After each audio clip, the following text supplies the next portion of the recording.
know what I feel.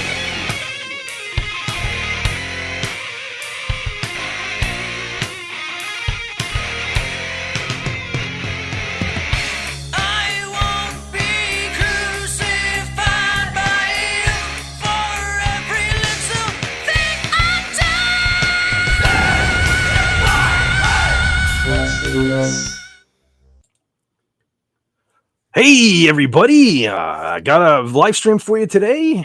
I guess for some reason I decided to start it like one of my videos. But how the heck is everybody doing? I said heck, folks. I said hex. Heck. I'm trying to be more PG. Probably ain't gonna last, but at least for the first few minutes, I'm gonna try to keep it PG. So let me start by saying hello to the people that are here in the chat. I want to say, let me go right up to the top. Let's just start right at the top. Snorta Poopus Q-Burr in the chat, making a chat sweet as that polar bear can. He says the pod raid is on the way. The old Burr will have to hit the sheets now. Take care, every human. So he's in and he's out. So hopefully I didn't miss you, Snorty, but you have a good night, buddy. You have a good night. And let's see, we got King Dolphin. We got King Dolphin says hashtag pod raid. He's saying hello to Tim. So that means Tim must be lurking around the joint somewhere. We got, everybody, 10 hut. Everybody rise to attention. Stand at attention. We got the Sarge in the barracks. What's up, Sarge? Glad to see you here, my friend. We got the queen of all dolphins. Not the queen of one or two. Not the queen of three or four. We got the queen of all dolphins in the chat. Sandra Feliciano, hail to the queen. We got Donna Hergenrether is here. Hey, she says, hail all and FETT-4. That's right. She can call me by my first name. That's how tight me and Donna is. She can call me by my first name. What's going on, Donna? Glad you could make it. So before we get into anything, and surprisingly, I was even on the fence. I was on, there's Brother Lenrod. Brother Lenrod says, I tried to do that without blowing out the microphone. But because yes, folks, my voice is almost back. My voice is almost back to where it belongs. But I wasn't even sure if I was going to stream tonight. I really didn't think there wasn't much of a week for me anyway, because I pretty much, one day I was up at 11 o'clock in the effing morning. See, that's still PG, effing morning. I was up at 11 o'clock in the effing morning. Then the next night I'm in bed by like 1 o'clock, 2 o'clock in the morning, which is way early for me. And then I'd end up sleeping till 2 o'clock in the darn afternoon, still keeping it PG the next day. So like, I just felt, honestly, the best thing about it was the week was over in a blink of a proverbial eye. So, but I think I have some things to talk about tonight. Believe it or not, some things popped in my head. Some things happened before the stream. So before I get into all of that and continue to ramble and babble and all of that there stuff, I'm going to bring in my partner in crime. You know him. You love him. Hit that beautiful Fez footage. Ladies and gentlemen, millions watching around the world, let me introduce to you the genius of genealogy, the guru of guitar, John Fez Wendell.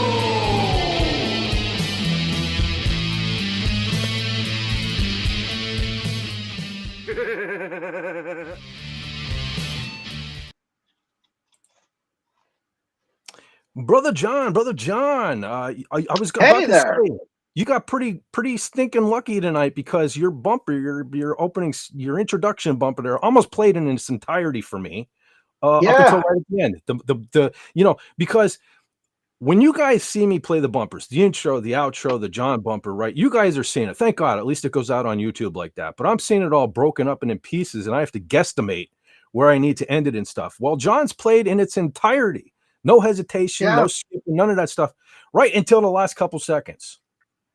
So then I still had to guess where to end it and bring us up on screen. So hopefully it transitioned well. If not, wasn't my fault. Anyway, how's it going, brother? Hold on 1 second, because Carla Burton is here, and I want to bring her on because I think she's Carla stay for the first hour. So we're going to bring her right on the screen. Hello. And, cool. So 1 second, Carla. How's it going, John? How's it going? Hi there. It has been a pretty good week. And one of the things that happened, you know, I mean, it's in the intro, is Genius of Genealogy. I found something this week rather intriguing. He's tooting his own horn, ladies and gentlemen. Oh, yeah. He's tooting his own horn. Well, luck. But I found through the Molyneux family on my mother's side, the Ridgway family, Torrance family, then 2 or 3 others going back to Pilkington family. And the first of those was Alexander Pilkington, who fought in the Battle of Hastings in 1066. His son also fought in the First Crusade. So that's like 950, almost 1,000 years of family history. That is awesome. Through that one line. Way cool. So that was really great. Lots of confirmations I have to do from other sources to be certain. But, that's pretty cool to find something like that. And then Thursday, I did a presentation at one of the other lodges in our district. And it turned out to be one of, if not the best presentation I've ever done in a lodge. And it was on the Pencil Brothers on the day of the Battle of Wyoming in 1778. And I'll give you the short version. First, the reason I did that was it was a story of brotherhood gone wrong. And, in the troubled times we live in, politically and otherwise, I wanted to make sure that I got a message across that, we are brothers in the lodge and we want to stay that way. So the story is Henry Pencil was a patriot. His brother John was a loyalist and hated his brother. The battle falls apart. They run to Wintermoot Island. Henry is hiding under a bush and his brother John kills him. Then hacks him up with a tomahawk and then because the English were paying $10 in royal silver or gold for any scalp turned in. Now, oh my gosh. bad enough he kills his brother, but then mutilates the corpse, takes his scalp, and I went through the mark of Cain and how that $10 was like 30 pieces of silver. It got real dramatic, especially the part where I'm killing his brother, because something came over me and I just got in his head or he got in mine. But it got loud, especially when I did the bang to fire the gun. And I'm hearing from all the brothers, whoa. But got a standing ovation for that one. Everybody loved it. Nice. And they appreciated the reason I did that. So I'm very happy with that. Great bunch of guys. Nice. Very cool. So, Carl, how you doing? How you doing this week? Hi, Linrod. I just thought I'd say hi to Linrod, who sneaked in. Hey, Linrod. Hot cookie and milk. Good job. Hi, I'm well, thank you. Cool. Hi, William Shakespeareberg. Nice to see you here. Yeah, he says, hey, y'all, what did I miss? Can you guys start over? Thanks. No need. You just heard me complaining at the beginning, as usual, buddy. So there's that. You're fine. Linrod, how you doing, brother? How you doing? I'm doing good. I have a cookie. Yes. Yeah, I was That's about a to say, big cookie. Yes. Munching on a cookie, so. This is dinner. Breakfast and champion. Okay. My boys would be impressed. Cool. Adulting is great. Yep, I don't care what anybody says. I can have cookies for dinner. Yeah. That's about being an adult. You can have cookies whenever you damn well please. That's Look right. at Andy Masterson loves olives. That was my dinner. Very nice. I'm a Reese's peanut butter cup guy myself. That's my dinner of choice. But yeah, we got the puppet master himself in the chat there. Andy. Yeah. Hi. He loves olives. Holy smokes. Miskatonic Yeah, Madman. Miskatonic Madman in the house. So, hey, you know what? He's always I found something this afternoon. I don't know if you all remember, but a couple of weeks ago, I showed that that Pyraminx was kind of like a pyramid version of the Rubik's Cube. And I was talking about that like cylindrical cylinder puzzle. So I found it this afternoon. I found it. Oh, The cool. Whip Okay. It. Yeah, here it is. Check it out. Oh, And I even wow. solved it. It was like, is it still as easy as I remember as a kid? Yeah, it was. Check it out. I solved it. I even found it. Oh. Check this out. Here's what it looked like when it was new. The Whip It. Oh. Whip It. There's a blast from the 80s past for you. But Yeah. yeah. I like this because it was easy. Where the Pyraminx was a little harder, and then the Rubik's Cube was like, I don't know, a little tough for my brain. This one was easy. You could solve this in a couple seconds. So There's a kid who Hi, goes to our Donna. game store who can do a Rubik's Cube in like 6 seconds. It's crazy how Yeah. fast wow. You just see them and they go. Yeah. he is. Done. I'm like, oh, I just that's saw a really- video a couple of weeks ago where this dude he's holding up a Rubik's Cube and he's doing it real quick and he didn't solve it. I'm like, what the heck is this? He just had it looked like nothing, he just had colors everywhere. But then he takes it and he puts it on a stack of like a couple hundred other Rubik's Cubes, and here it made like Oh. artwork of Charlie Kirk. It was one of the Oh, coolest things I've ever seen. wow. Oh, no Yeah, like kidding. he knew where to. Yeah, because like he wasn't even looking at the other Rubik's Cubes, but he knew where to put the colors so that when he put it with the other ones, it made Charlie Kirk. I thought that was really, really cool. Sometimes you see something Pretty cool. awesome. But yeah. Yeah. Well, especially when you don't expect it, right? Like you said, you saw him doing, you're like, oh, big deal. Yeah, I'm like, yeah, I looked at And my you're like, oh, that's a big deal. yeah. At first I was like, well, I can do that. I always have the colors all over the place. I love it too, but Yeah. hold on. You're on a random colored Rubik's the Cube. pixels of an on your LCD screen. belt. I got Ooh. Raymond. Flip. Raymond says he's here in the private chat, but I don't have you on over here. I don't know. Maybe you better try to link again, buddy. Okay, no, there he is. For some reason, he's not on my screen.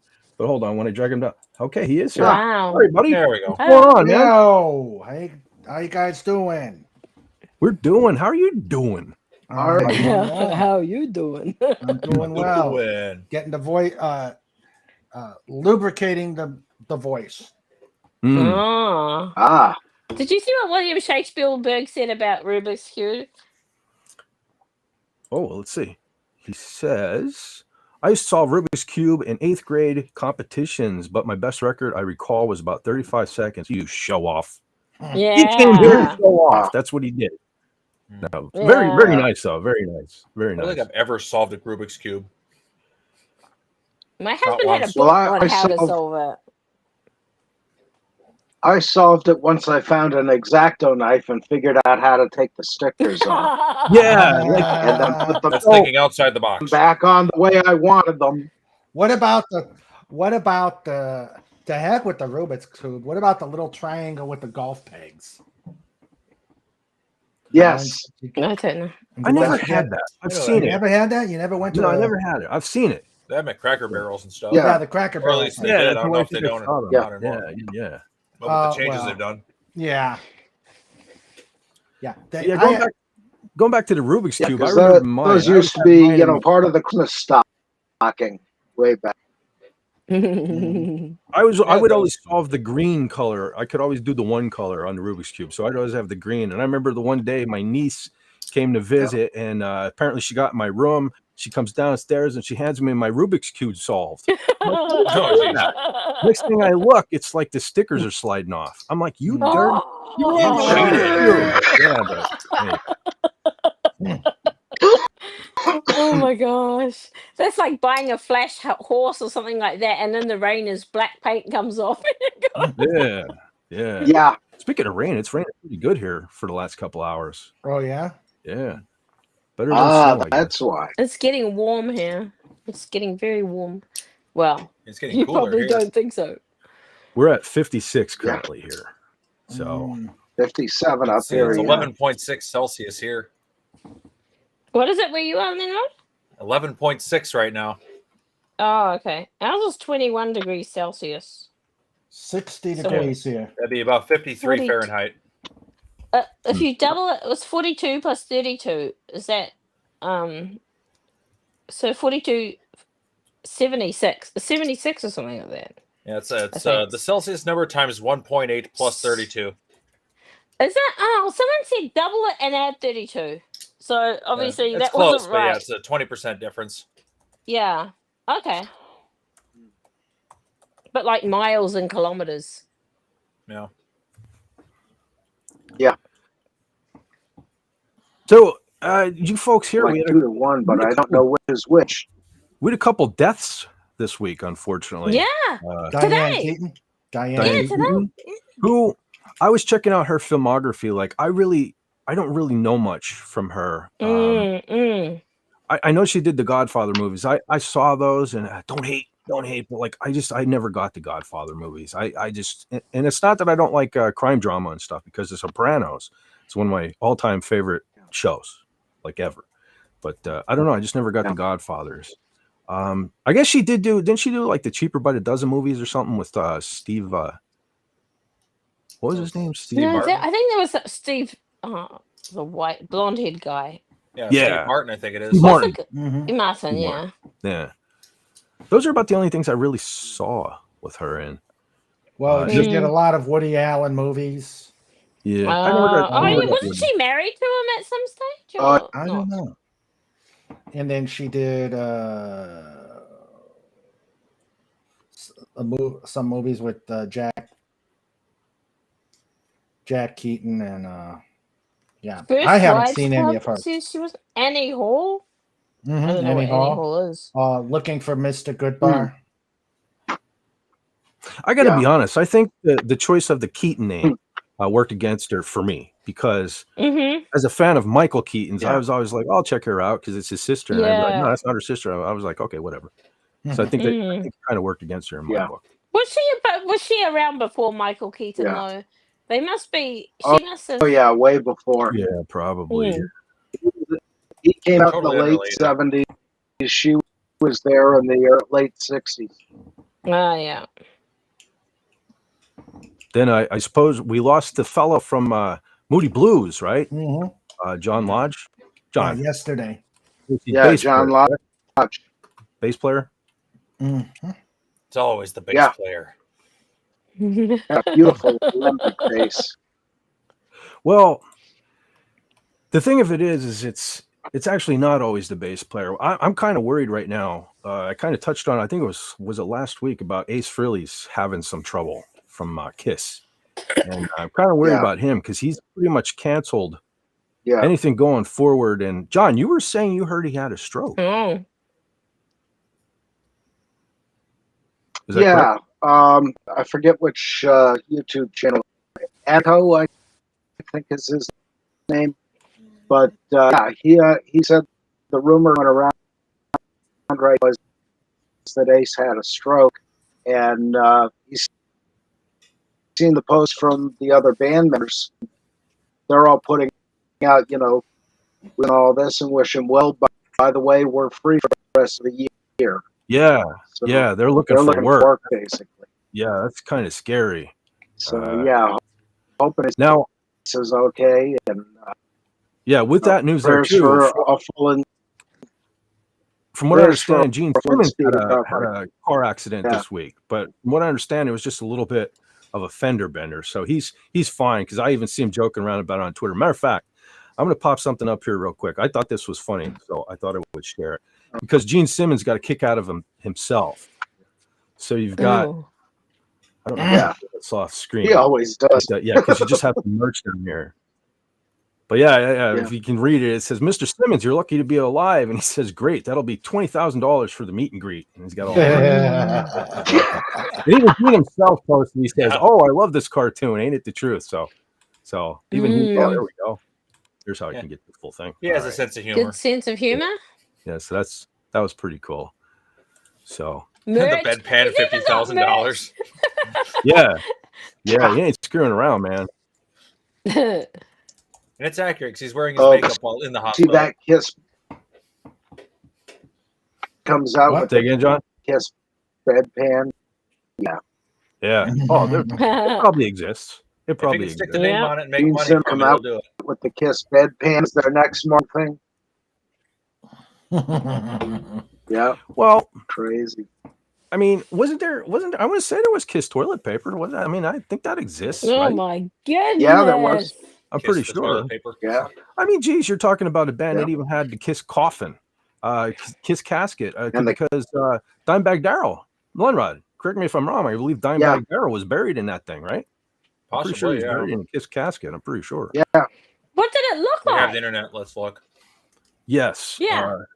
Show us. Well, you Any know what? proof You know of what not life. You know what WC Field says: a fool and his money. Yep, he was buried in a Kiss casket. Yeah, I thought so. Can you see Yep. it? I am going to try to bring up Google Images.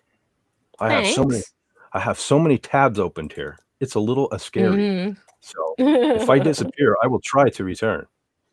Okay. Ah, And crashed the my everything. screen. We all disappeared, but we're here. Yeah, well, I mean, the technical issues started even Is it- before. I mean, hours before the stream tonight, because What? I was setting up the live stream as I always do, and I don't know. It might have been user error this evening. I think I got click happy with the mouse, and I clicked schedule, but I think I clicked it too many times. Click and happy.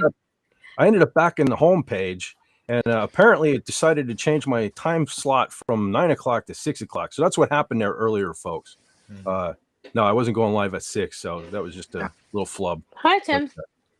Hey, And Tim. just Oh, there he is. Yeah, Tim. He says, I sent you a real display hello. man made. Okay, I'll check that out. Hey, one is second. anybody else? Demon. Is anybody else hearing the tick tick tick on the audio? Tick, No. tick, tick. No, I'm not hearing anything. Okay. All I Nope. can hear is the sound of me chewing cookie. Maybe that's what you're hearing. They're out munching. Mm. We can't hear you eating. Oh, Looks like milk. Because and cups They are must for be nobodies. Wookiee cookies. They're Cocoa. chewy. Cocoa moo. Okay, so here we have the Kiss casket, folks. okay. Oh wow! So it's got the band members on it. Yeah, Okay. pretty elaborate though, too. To be honest with you, look at That that. is. Ace and Peter on the logo on the handles, and oh, there's Gene himself. Of Yeah. course, he signs it. Wow. Oh, of course, you could get it signed. So as if the 50 grand it probably $20,000. cost, yeah, as if the 50 grand it probably cost initially wasn't enough. You Yeah. can tack on another 50 by having Gene Simmons come and Yeah. sign it. So, oh yeah, Oh my man. Oh, gosh! apparently we have different versions of it too. Oh, This one looks different to me. Oh, Yeah. wow. But, yeah, It must mean a lot to them. very interesting. Kiss forever. What sort of songs does Kiss sing? I know they're like heavy metal or whatever, but like what songs do they sing? They went through a heavy metal phase, but they're more hard rock yeah. than heavy Okay. metal. But I Yeah. mean, you had to have heard Rock and Roll All Night. I mean, I'm so sick and tired of rock and roll. No. No, you never heard No, rock you and know, roll. you have to Party tell every me. day. You Yeah, have to tell me me what too. movies it's in. If you tell me what movie a song is in, I will know the song. But Let's if see. it's not in the movie, I won't know Trying the to think of song. a movie. How about Yeah, the end I'm of Bill and Ted 2, their bogus adventure or whatever? The end of that, they have Yeah. they do a Kiss song at the end of that. That was God Gave Okay. Rock and Roll, I believe, right? God made Yeah. rock and roll for you. Yeah. That's Yeah. a good one. Mm. That's the thing. Yeah, Kiss to and, me, I love Kiss. You know, they have so many good songs. I get in so many arguments with people all the time who say they're a one-hit wonder. It's like, how do you figure they're one? Just because the only one How you can hear they- on the radio is one. But I mean, they have so many good Technically, songs. it's funny. That's the one song you hear on the radio, but it wasn't their biggest Yeah. hit. Their biggest hit was actually the disco song "I Was Made for Loving You." And as far as disco songs Yeah. go, I like that one. I'm dying to buy that. Yeah. I like that song. That's a good song. Love Gun. Yeah. Love Gun is Shout it Great out song, loud. one of my- especially the bass one of my part. favorite albums. Tim says he's dying to buy that. Oh yeah, Mia And, Farrow. Sorry, Love. you were right, Mandy. Mhm. Yeah, Calling Dr. Love was a great song. Yeah. Let's see. Ones that you would know. They didn't get a lot of radio airplay. Rock Ride from Kiss Alive 4, that was Ace's studio song. Oh, Rocket Ride. That's a good Yeah. one. There you go, Tim. I What brought is this that? up. Detroit What are we Rock looking at City. here, buddy? Kellogg's. Huh. It's a Kellogg sign. Oh, I got. Oh, yeah. Special K. Okay. Yeah. No, that's Carla's car cam. Yeah, that's Carla's car cam. That's all it is, folks. Oh boy. my goodness. Something tells me somebody got laid off that day. I have a feeling. Oh, Somebody was my. looking for employment that day. Yeah. And it's in red as well. That's not good. Yeah, that was his wife. Yeah. Hmm. I get them muddled.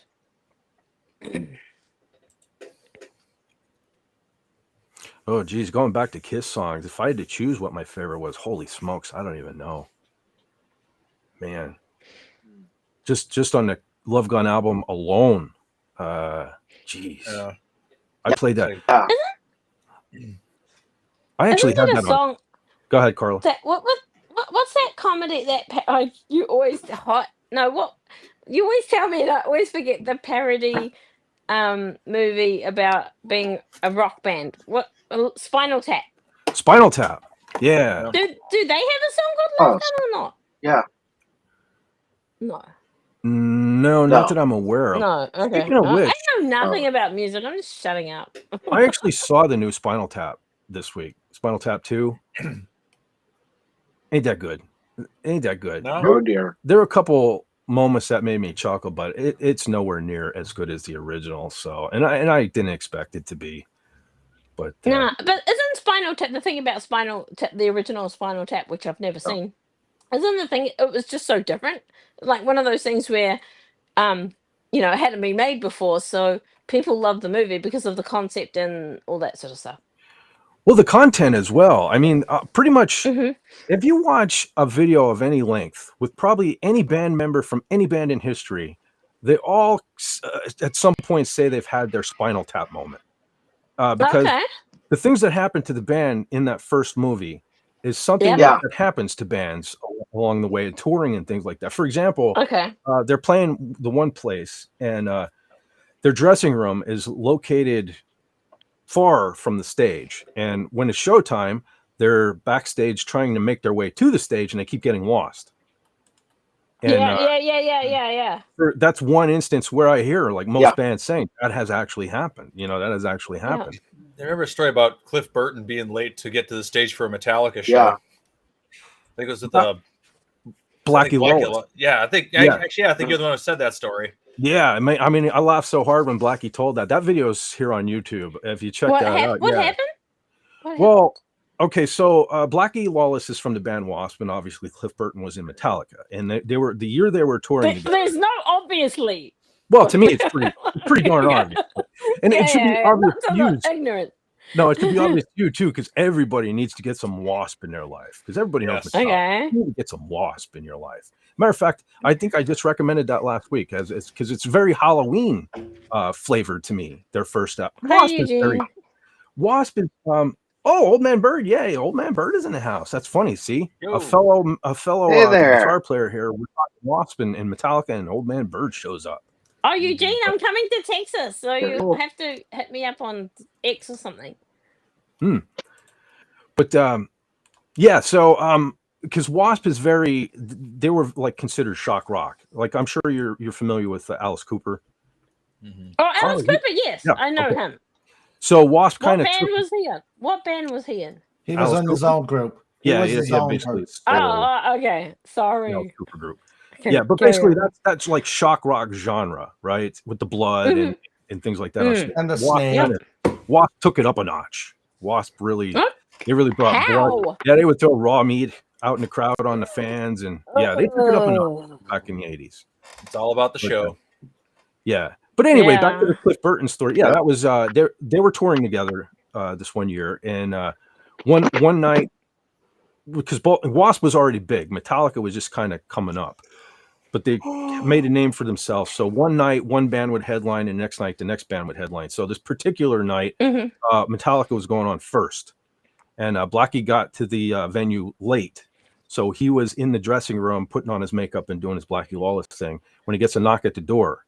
and it's Cliff Burton, and Cliff Burton's standing there. He's like, Blackie, how'd I get to the stage, right? And Blackie's like, Cliff, I don't know. I just got here. You know what I mean? I honestly don't know.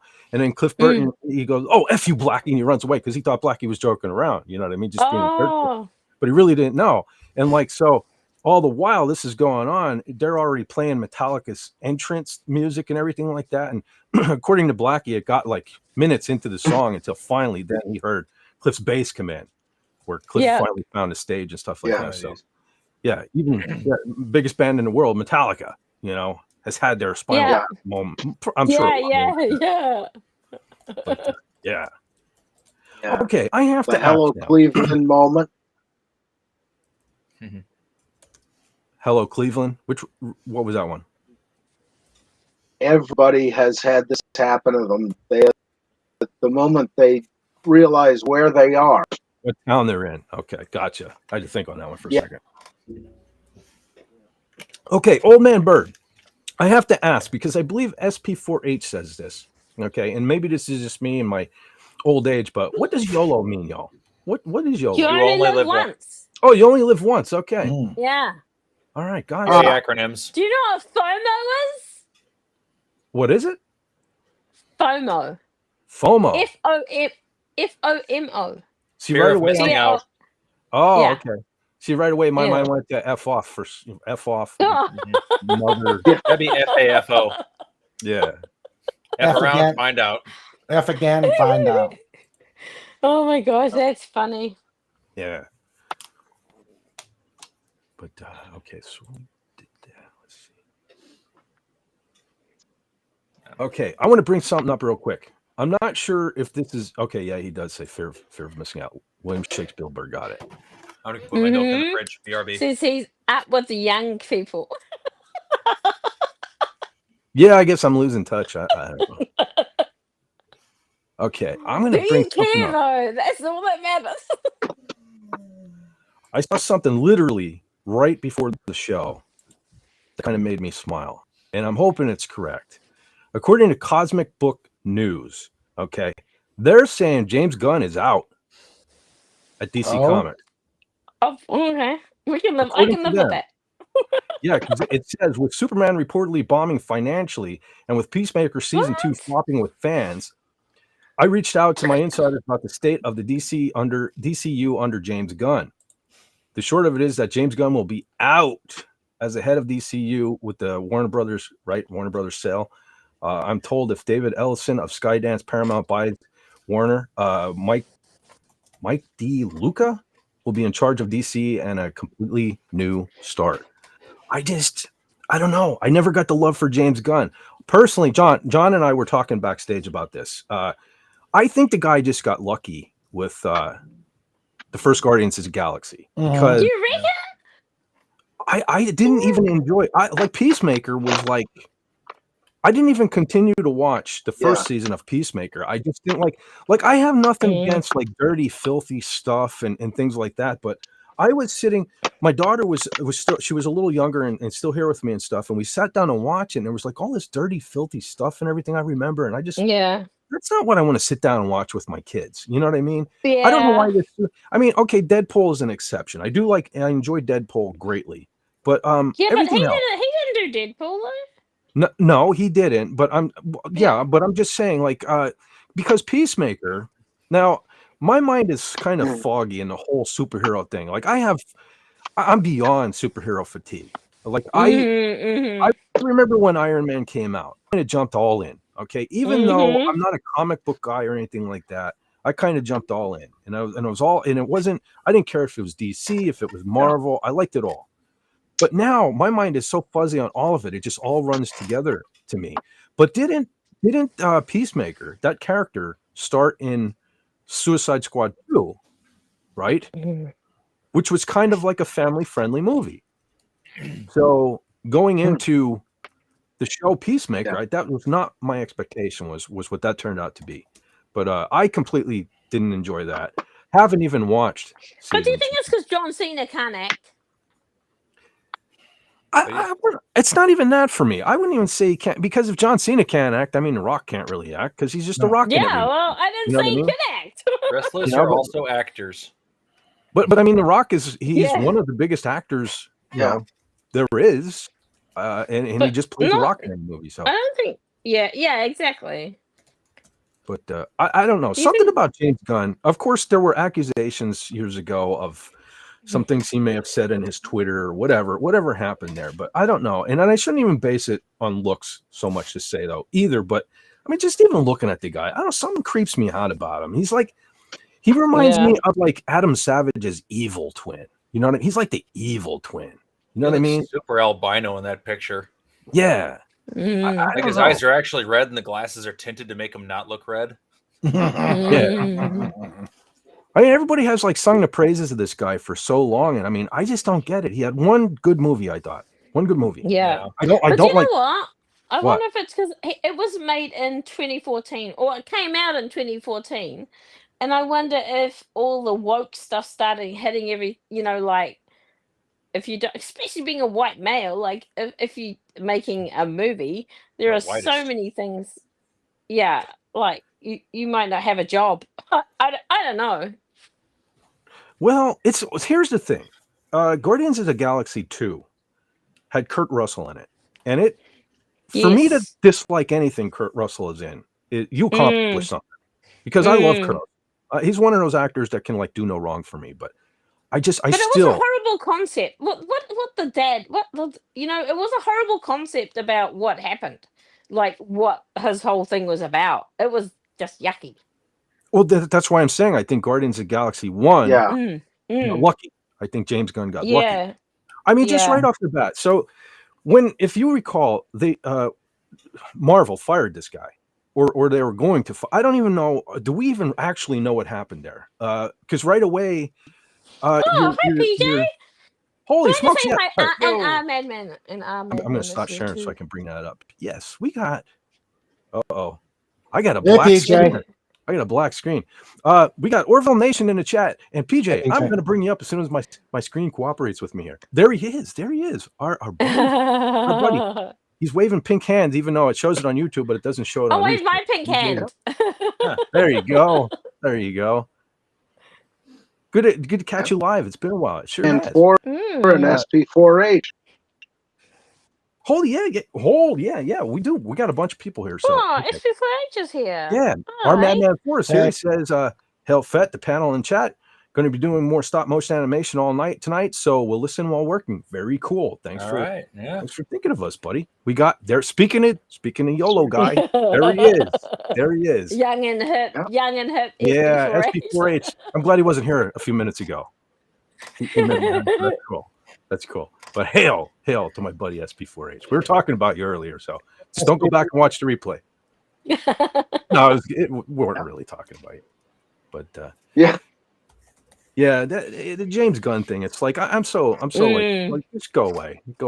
Matter of fact, I saw another post. I don't think I saved it though, where they're actually talking about Zack Snyder coming back and stuff like that, but doing something. Oh gosh, no. Yeah, I don't know. So they don't know what they're doing. They don't know what they're doing out there in Hollywood, but what they've done is they've prescribed a whole lot of rubbish things that they want people to do, and they expect people to they want to shove stuff down your throat, and they expect them to like put their messages in everything they do.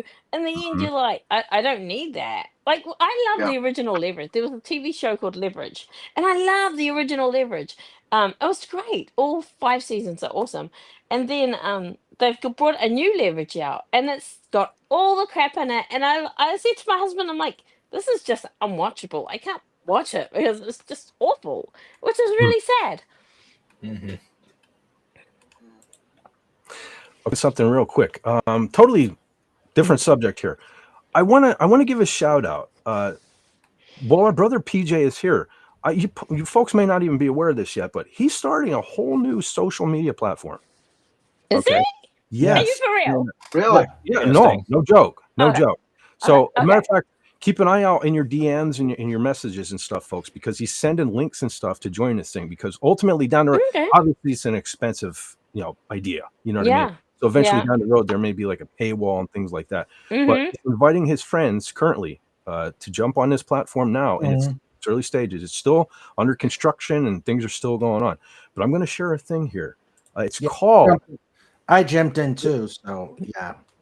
Yeah. Oh. Raymond's over there. So Mhm. I'm going to pop this up right now. It's inspiration with a Z. Aw. So it's looking very promising. It's very Twitter-like in its setup. However, Mhm. Oh yeah.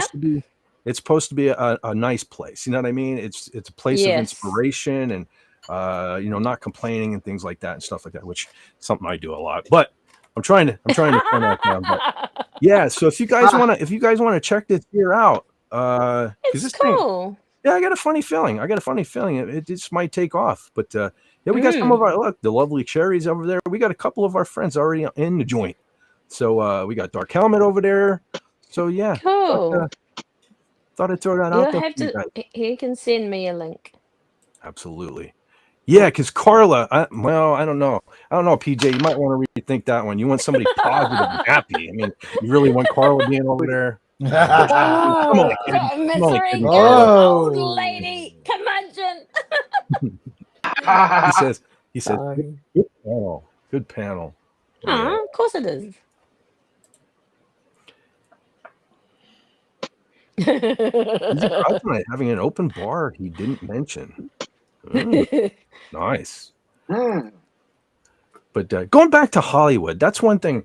Okay, so I didn't know about this until Doomcock's video the other day. But you guys aware of what they did to the posters for the James Bond movies? Oh my God! Right? No, Yeah. the guns. Yeah. Check this Don't out. get me started. Yeah, check that out. They removed all the guns. You know what I mean? And But the logo, Which is the most iconic And the Bond image girls. of him. but the It's the logo, most iconic thing. but the logo that is a gun is still there. exactly. Look, that's my point. Have you guys looked at the you guys, you designers and stuff like that? Have you looked at the logo? The 7 in particular. Because it's kind of, and it's still on the posters as you can. I mean, it's still here. The logo is still in the posters. So Well, you know how at the opening of the movies, you see James Bond through the barrel of you're looking down the barrel and the rifling. What are they going to do with that? Replace it with a paper straw? probably. Yeah, Probably. This. And we'll have to change the blood red to I don't know, something other than red, Pink. I suppose. Make it yellow Yellow. because they're in the golden showers. Yeah, I guess. Oh. Yeah. But I don't know. This is crazy. As somewhat of a graphic designer myself too, just like the top left Dr. No poster. It's like he's just goofy standing there with the gun missing. You know what I mean? Yeah. Yeah. Like, couldn't what's your have done better. point? Yeah. Like, what is the point of you? Yeah, this was like. This was I mean, bad. Yeah, I mean. Yeah. Okay, I get it. You don't want to be offensive, but again, gun in a logo. I mean, we got a movie's called Octopussy, folks. I mean, this is not supposed to be like non-controversial or in any way kid friendly or anything like that. So. And some of the James AI Bond is a license to kill. I mean, come on. Yeah. or a view to a kill. Yeah, but Or if you're a parent and you're letting your kids watch Octopussy, I don't think you mind that there's guns You in it. got bigger know what I mean? problems than a gun in a picture. Yeah. And some of the AI, I mean, look at, you can barely recognize for your eyes only. That's not those two views of Roger Moore. It looks very wrong. Yeah. Yeah. For your eyes only and a view to a kill. Those are not Roger Moore. Yeah. Yeah. Those are horrible. Oh, I Using see low budget that now. AI. Yeah. Terrible. But but it also it almost emasculates them in a way that them standing like that makes them look passive. Whereas when they're holding a gun, or something, it makes them look active and gives Like them they're power. looking relaxed, but with a weapon. Yeah. Mhm. It really changes the mood completely. And and they even ruined Sean Connery. Look at You Only Live Twice. Yeah, it looks really rough. Yeah. Almost looks like Get Smart. Yeah. Yeah. Yeah. Yeah. Exactly. Amazon, what are you thinking? They don't think. They don't. What are you talking about? No. Yeah. they didn't have to achieve anything to get their jobs, so it doesn't matter. Yep. Yay, diversity hire. Yeah. Well, you think about all the mistakes that you make to get better at what you can do. If you don't make your mistakes when it's not important, then you're going to make the mistakes when it's very important. And which would you Yeah. rather hire? I'd rather hire someone who's made their mistakes and done everything wrong and realized what they're going to do when it matters the most. Yeah. Yeah. Freaking that GoldenEye one looks so hilariously wrong. Like he needs a shake weight or something in that picture. Is there Yeah, a picture really. that shows I can't tell. I can't tell because they're blocked by us. Yeah, we're in the way now. Yeah. Yeah. Which is probably good. Which is Is there a probably picture good. of what it originally looked like as opposed to this? Somebody probably did put that together, but I don't have it on me. Okay, I know, like so the top left, like he was holding a gun, was like, towards his bicep. it looks like he's playing. He's going to play tennis. Well, I mean, about that to play tennis. Goldfinger one, man, he looks like a creep in that picture. He's like, hey, the spy who shagged me. I mean, come up and see me sometime. I don't know. Yeah. Anywho, How did it all come to this? I don't know. Because they want to well, what is Bond? A white male, and we cannot have a powerful white male at all. Yeah. He has to be or not a good one anyway. Yeah. Yeah. And all the Bond movies are awesome. Well, not the recent ones, but the old ones up till, I don't know, before Daniel Craig came along. Classics. Mm-hmm. Yeah. Yeah. I was never super huge on the Bonds. I know I've seen the older ones. Matter of fact, my nephew used to tell me all the time, yeah, you remember we used to always watch the Roger Moore ones, but I honestly don't remember them. The only ones one that I remember was the one with Timothy Dalton, License Kill, I believe. Mm-hmm. Yeah. Like I said, I just Either watched that or Living Daylights, one of the two. I think it was Yeah. License to Kill was the one I watched. And I only watched it because I love Flash Gordon that much that, my Prince Baron was now James Bond, so I had to check him out. So I'm not as emotional. If you just see one Bond movie, Diamonds Are Forever. Is the one you want to see. Yes, you do. That is the one you definitely need to see. Yeah, that's which the ones are it? benchmark. Mm-hmm. Diamonds Are Which one? Forever. Oh, okay. Diamond. John, Yeah. I totally agree with you. He just says, And thanks for the that's- shot. You're quite welcome, buddy. Yeah, that's it. That's just the benchmark of the whole franchise. And of course, I think with Roger Moore is good. I enjoyed those a lot. Thunderball much, but it has its great moments. But I always enjoyed there's View some to a really, Kill. really good Best stuff theme there. song ever. Yeah, I noticed they didn't put Never Say Never Again. yeah, gotta talk that about was that. the one another studio did. That was that controversy over one of the characters. Mm-hmm. Long story, but View to a Kill, Tanya Roberts. Oh yeah. I actually prefer Austin Powers. Yeah. Yeah. I'm waiting for stuff to get thrown at me. It has its I'm in another part of the country or world incarnate. Well, you got to see the Bond movies to get half of the jokes buried in the Austin. Okay. Yeah. I often wondered about that. I'm probably missing out on a lot when I watch the Austin Powers. Although I find them tremendously funny, though, on their own. I'll tell you who's Yeah. got a great sense of humor, and you wouldn't think it. Rob Lowe. He's he's a good actor and a good looking fella, and you'd think he'd be a dick, but he isn't. He's just got such a sense of humor of like in Parks and Rec and that Austin Powers movie. And my goodness, he looks like that guy from Heart to Heart. Well, he was kind of a dick in that Austin Powers movie, but that's what he was supposed to be. Yeah, exactly. But that's what I'm saying. He's such a good sport about stuff Like he could be all serious, like The Rock and Vin Diesel, but he's just gonna. And the thing is, he's so good looking. He doesn't have to do that, but he just has such a good sense of humor. He can get away with it. He's awesome. Yeah. Yeah, he's got that Leslie Nielsen thing going. Leslie Nielsen was always a serious actor until the airplane movie. Yeah. He's been so good in the. He should do those, like when he gets a bit older. Oh, I suppose he is old. How old is he? I'll look him up. Nielsen? No, Rob Lowe. Rob Lowe would Nielsen be really passed good. away quite a few years ago. Yeah. No, Rob Lowe. Yeah. He's And now- 61. And now they're FKHC is and here. now they're rebooting with Liam Neeson. Yeah. But Apparently the I movie reckon isn't actually terrible. Rob Lowe would have done. Yeah, no, I haven't seen it. I haven't seen it either. But yeah, Liam Neeson does have a good sense of humor as well, so I suppose.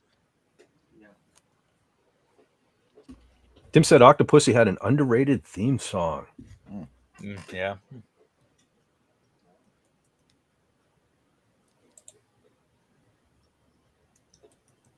So did anyone else die then? Because you said a few people died, and I don't know if we got past that. There's Pretty one. sure I Okay. There's one, and this is more for the music community here. But I don't even know how to hit on this one. So I think it was probably the early 2000s when my son was. He's not exactly a metalhead, but he was listening to heavier rock and stuff like that. And so he was always when he was trying to go his own way and find his own music, he would play bands for me and stuff. And it's like I didn't like any of it. But one song that did, I remember him playing for me, and kind of caught my attention. I thought these guys are going to go somewhere. It was a band called Lost Prophets. Okay, they had a song. I think it was early 2000s called Rooftops, and I thought it was pretty darn good. And I remember thinking when he played it to me, well, I could probably listen to these guys, and they probably have a long future ahead of them. However, apparently the singer did some stuff in his past. Let's just say with children. Okay. And he was serving a 35-year prison sentence. And Whoa. he was apparently It's killed. not long enough. Yeah, he was apparently murdered in prison. Yeah. Yeah, they don't That's tend to fair. last long in prison. Good old shank in the neck. Wow. And so he was taken out today, I believe. This week for sure. But that was another death. It's unfortunate that he turned out to be such a scumbag because he did. I remember him having a pretty decent voice and they did some catchy stuff. So Let's see, it wouldn't be the first one. Look at Gary Glitter. oh Tim says, oh God, that guy, and demonetized. Well, fortunately, I don't have to worry about that yet. But yeah, that's why I wasn't sure. Gary Gary Glitter was horrid. Yeah. Yeah. What did Gary Glitter do? I mean, not how he's horrid. Like what is he famous for? Entertainment wise. So he was a musician. Entertainment wise. Okay. Had quite a few big hits in like the 70s. Yeah. I know of him, but yeah, and that song "Rock and Roll Party" always play at sporting events, or they used to. Yeah.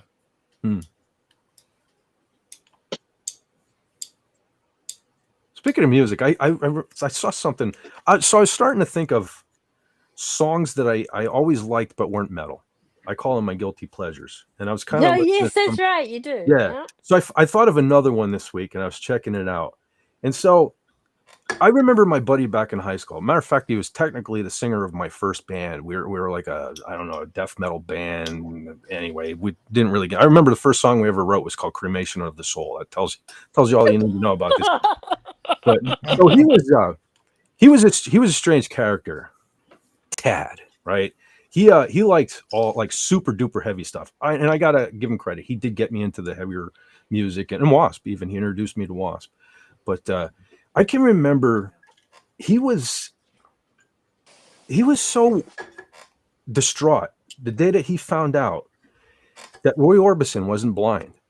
Like, it took me by surprise. It was like he was like, "Yo, do you know that mother effer ain't even blind?" all these years, I'm like, first of all, I'm surprised because he was listening to Roy Orbison, right? Because I would have never expected. Yeah. That. But Yes. then for it to be, then he just like hated the guy so bad because he thought he was lied to his whole life that Roy Orbison was dead. So I was like, that was kind of funny. That was like a funny thing when I think about him. White kind of has a similar thing, not to that extent, but so I'm going through trying to think of things I used to like back in the day. And I thought of a song called, what the hell is it called? I Can Dream About You by Dan Hartman. Okay. And Oh yeah. I don't know if when I was a kid and I would see the video, I always thought it was like three black guys, like the Tops or something like that sang that song. And I can remember it wasn't only till a couple of years ago that I had rewatched the video, and that's a white guy. That's a white guy singing that song. And I'm watching it, and I'm like, did I never notice him singing because in the video, he's like tending a bar. And this group of three black gentlemen are on the screen singing the song, but he's like tending the bar singing the song too. I don't know if my mind can connect with like okay. But anyway, long story short, I thought the three guys on the screen were like the guys who did the song, but no, he's a white guy. Dan Hartman was a white guy. So I kind of had that Mother F Blind moment a couple of years ago. And I just happened to think of it the other day when I heard the song. The song was pretty good. It was pretty good. It was like that old R&B Hey, group, Earth, Wind, and Fire. Like they had to keep the race of the band quiet forever because they're like one of the best-selling Motown label musicians, but they were all white, not black. So it was like kept secret forever that it was all the musicians were white. Itty interesting. That is Shout out real quick crazy. to Lombardi, 1969. And stopped by. Very cool to see him, brother. Cool. Hey there. Hi, the Sarge. Hi. Yeah, the Sarge. Oh shoot! You know what? He never said at ease, and I'm just sitting here slouching in my chair. And everything. Holy smokes! You're going to be doing something detail, bathroom detail or something. Well, Been there, done that. I get worried about having to do like a bazillion push-ups. Although I should. Oh. I keep telling myself I'm going to work out and get healthier and stuff, and then I never do. It's like just do a couple every morning. That's all you need. Oh, geez. Yeah. Just Do to it get in the the blood morning moving. because the day runs away from you. Well, here's the thing, though. Okay, that sounds all fine and good. Just do a couple, but then I have to get myself back up off the floor after I do them. So that So that's just as much work right there as doing. Maybe put a Why you donut do at like the end of. you aim for 10 push-ups and then you stop at 9 and then you use the 10th one as your get off the floor rep. No, there you Maybe. go. But what if I get myself so tired? Yeah. By that 9th rep, that I can't get up. Then I've fallen and I can't get up. I don't want to be that guy. I mean, I don't want to. Well, that's why you two. do. That's why you do planks. Planks. Is that the? Yeah. I don't know, politically correct, but the girly version where you just do it from the knees. Is that the plank version? Yeah. Okay. Maybe I could do that. I mean, no, I'm a manly man. I can do them all. I forget this. Shh. This is the thing from Men in Black. You guys did not hear any of this. You will forget all of this conversation. Oh, thank God. Sarge says at ease. Okay. No push-ups for me. Yeah, Lombardi said he was in high school when I can dream about you came out. Yeah, that thing was like, it was always on MTV. And I guess I just didn't pay well enough attention to the video itself, but that was a shocker, man, when I saw it was a white guy. Because it did, John, you guys, didn't he just pass a few years ago? I believe he died, I think. I think he did, yeah. Pretty sure. Yeah. And you didn't hear anything about it, too, because for how much that song used to be played on MTV, I was surprised that you didn't hear much about it. Yeah. Yeah. Well, that's it. There was so much happening at the time, you know. It's like the day Eric Carr died. You know much about that in the press because it was the same day Freddie Mercury died. Freddie. Yeah. I mean, yeah, that one there bummed me out so bad. I like Freddie. I like Queen. I do have a soft spot. He's a really good singer.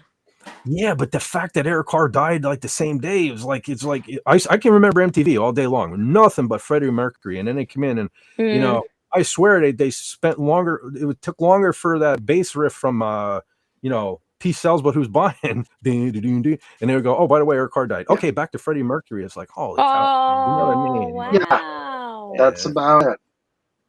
You're a footnote. Yeah. Yeah. Speaking of guilty pleasures, one of mine was Crystal Gale with "Don't It Make My Brown Eyes Blue." You remember that one? Anybody? I know it. I don't know why, but my mom instantly, my mind instantly went to my mom. My mom would listen every morning. That's how she started the morning. She had a radio that actually sat on her stove. How the thing never fried or what, I don't know, but it always sat on the back of the stove. Matter of fact, it was the it was American made.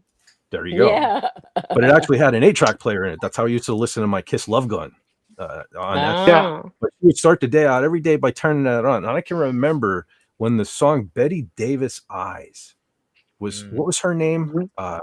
Kim Carnes. Kim Carnes. Every time that song would come on, my mom would just like stop and just like stare. And I'd be like, Mom, you okay? And she just could not understand how anybody liked her voice. She'd be like, it sounds like, wow. She sounds like sandpaper or something, you know? That's an accurate description. Yeah. And I don't know. I just listened to that recently, and I see what she meant. But man, it was a unique voice. It really was. It was a unique song. Yeah. But I don't know. My mom didn't particularly like that one.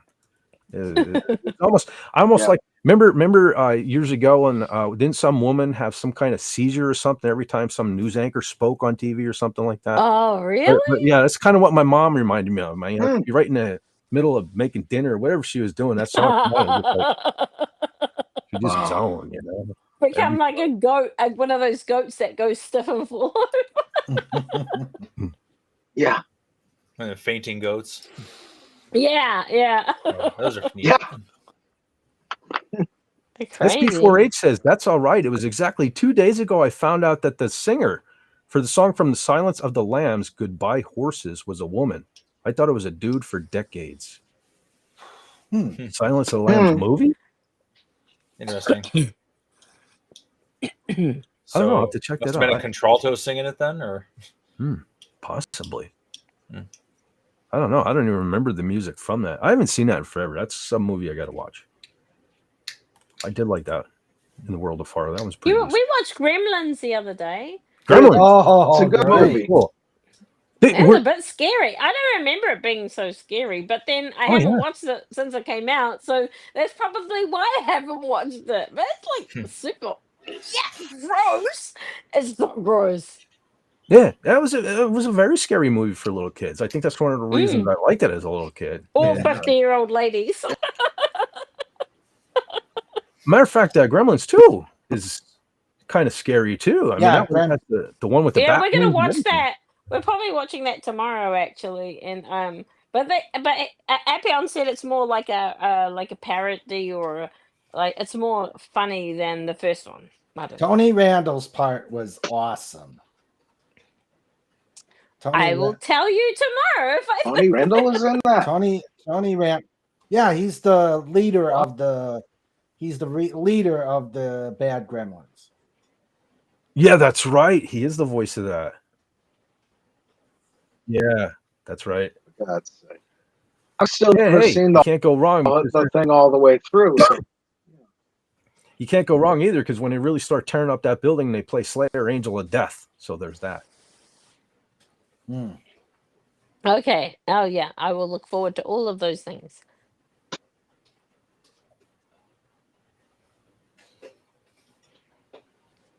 What's this? Let's see. I didn't realize I was so far back. We're just talking exercise. Holy smoke. Yeah. Wow. That's a lot. Yeah, I gotta. Yeah. What happens after the 100 days? All the upper hurts, but keeping to it. Good job. Jason Love. There he is. Oh, hi. I'm going to jump off now. Hey there. You're not going to jump off the building, are you? I've got a mother. No, I've got a mother to send to South Africa tomorrow, and then I'm going to Texas the next week. So I just understood. have a few things to do to organize this lady. Thanks for Just a having few me. trips. Absolutely. Have a safe trip, Carla. Yeah. You're always welcome. Thanks. Hey, Yeah, and that's Going to Thank you. Wisconsin. definitely. When is your Carla? have When's your nothing. birthday? My birthday is the 20th of October. Oh, So yeah, I'll 8 days before Sorry? mine. Yeah. And so yeah, I'll be going. Leaving. We'll be leaving on my birthday and landing on my birthday. That's true. So I'm gonna have a birthday for 36 hours. Nice. Yeah. Well, when you Awesome. messaged me before you messaged me on the stream and said that you would be here for the first hour, I was prepared. Check it out. I was ready. I was ready to throw it up. Oh, We needed to get help. yay! Yeah. Oh yeah. Yeah. Well, I might be able to hang out and chat a bit, but I need to go and get a few things for Mum before she goes, so I will do Okay. that. All right. Thanks, Carla. So Thanks for thanks stopping. for having me. You And said tomorrow thanks, you're going to awesome be. chat. You said tomorrow you're going to be with Appion. Yeah. Oh yeah. Okay. But he doesn't stream. He doesn't live stream Cool. anymore. We just watch stuff together. Oh, okay. Behind. Yeah. So Very good. yeah. Anyway, so thanks for having me, and bye, chat. You've been really awesome, and we'll see you. I might see you when I come back from my holiday. I don't know if I can pop in next Yeah. week. Okay. So yeah. Hey, bye, Very cool. boys Take care, Bye. Carla. and girls. Laters. See Here, you. Carla. Bye. You too. Let's see. And now it's a sausage fest. I'm out of here. Now you made Raymond hungry. Oh, what is this? I am nearly 16 years married to a Latina woman who feeds me too often. Trying to gain something by the time of our next anniversary. So I got motivation. Cool. Very cool. That's what I need. I need motivation. Yeah, I ain't got no motivation. I just have cookies. Well, you think that going that's live every motivation Saturday for me. and going live on YouTube would be motivation enough for me to bulk up and just look my best and stuff. But then I have to get out of bed and wake up and do all that stuff. Why?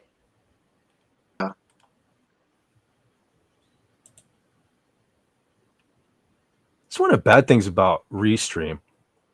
See, when you guys throw up the YouTube, apparently the YouTube emojis don't come up on Restream. No. See, now I'm seeing this. I'm like, pink waving hand. Oh, okay. Well, they don't on StreamYard either. Oh, they don't? Well, it depends what type of emoji it is. Like the really basic ones, they tend to translate, but the advanced ones that are specific to YouTube and stuff don't.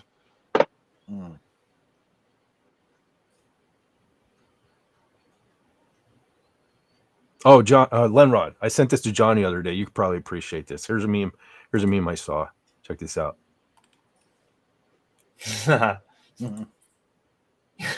Yep. That seems pretty accurate. Yeah. So technically, Glenn Hughes wasn't really in Black Sabbath. That was Tony Iommi's solo record that they slapped the Sabbath name on. Right. Which is an absolutely phenomenal album. Like 7 Star is incredible. Yeah. Have the guitar song on the sound on the title song. Mm-hmm. Yeah, like the whole song has a great vibe to it. It's very a real atmospheric. Yeah. Yes. I still got to listen to more Sabbath. That was a goal I set for myself, was try to school myself on more Sabbath, and I keep forgetting to do it. One of these days I will. Yeah, Master of Reality is a really good album to start with. Oh yeah, that album is really stinking heavy. Yeah. I know I did start checking out some of the Tony Martin stuff. I really do like that. That era was really there's some great material with Tony Martin. He had a really good voice. I'll give him that. Yeah. Oh, here's another one I saw too.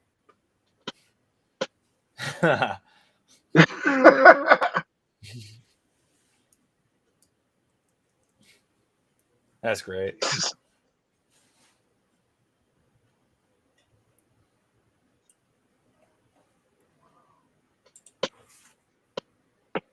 Oh, Oh, that reminds me too. You know, we were talking about the deaths and stuff, the celebrity deaths and stuff, but today actually happens to be Daryl Hall's birthday. Oh, of Hall and Oates. Hall and Oates fame, Wow. yeah, Daryl Hall. Yeah. Daryl Hall was one of those guys, man. I don't know. He's definitely a musician. There are some people who just weren't cut out to be anything else. I mean, he lives and breathes, you know, music. I will give him that. I got to be honest too.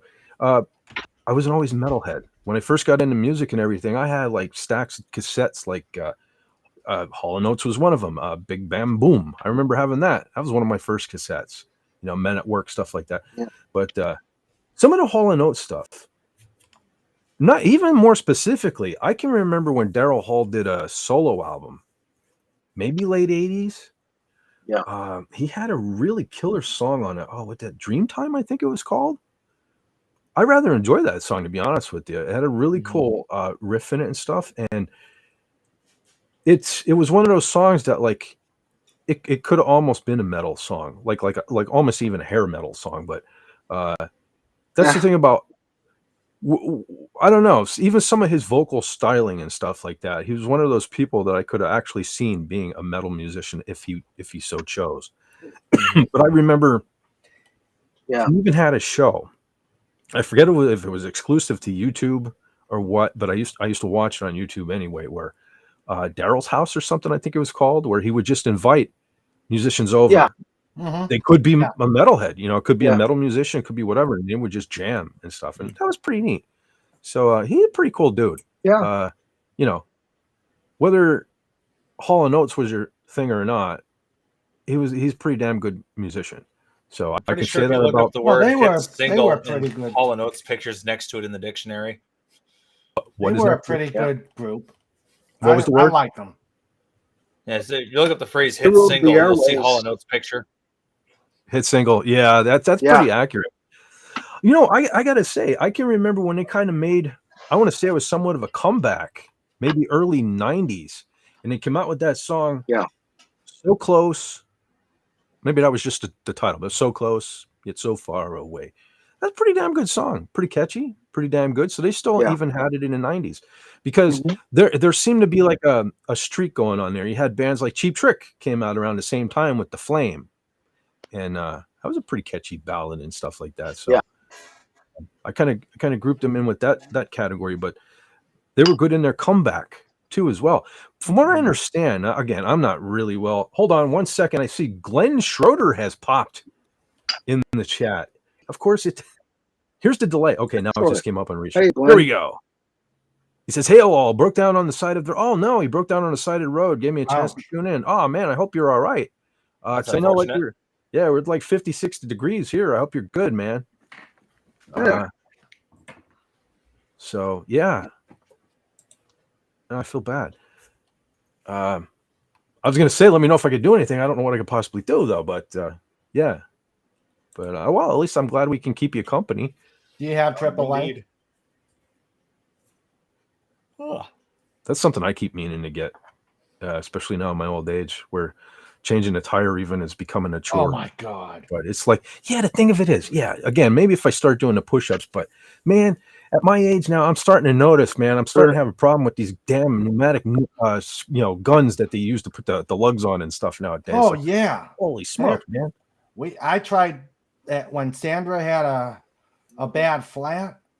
I cannot do it. We had to actually, thank God I got AAA, because we actually had to get someone to come and use the gun. Yeah. If your torque isn't set right, you're just going to over tighten it. Yeah. Because I had was so tight, I put the I put the T wrench on mine the one time, and it broke the stud. The bloody nut. Apparently do that because they've had incidents where tires have fallen off because they just did it normal. What are you going to do? Well, that's a scary thing too, losing your. That happened to me on the highway to hell. I'm over there driving to a place and the tire fell off. Whoa, jeez. John, did that something like that happen to you recently too? Yeah. Or no, that was your. Well, that was it the tire?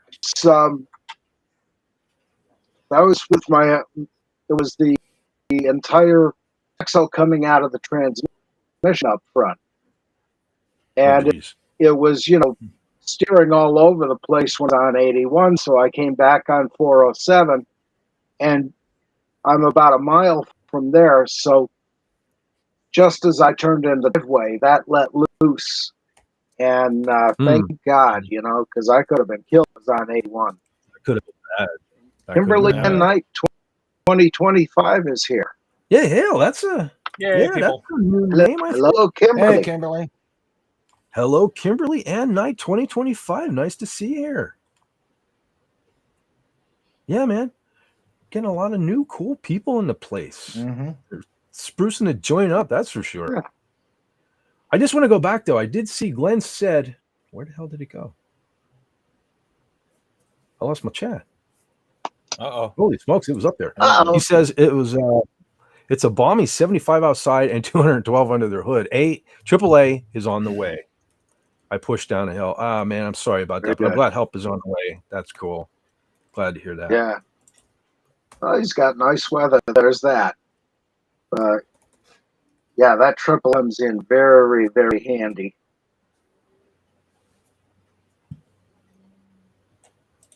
SP4 says hail to everyone since I didn't say it earlier. Mm-hmm. Hi there. You don't even have to, brother. We're all family here. You don't even have to say hail. Just glad knowing you're here.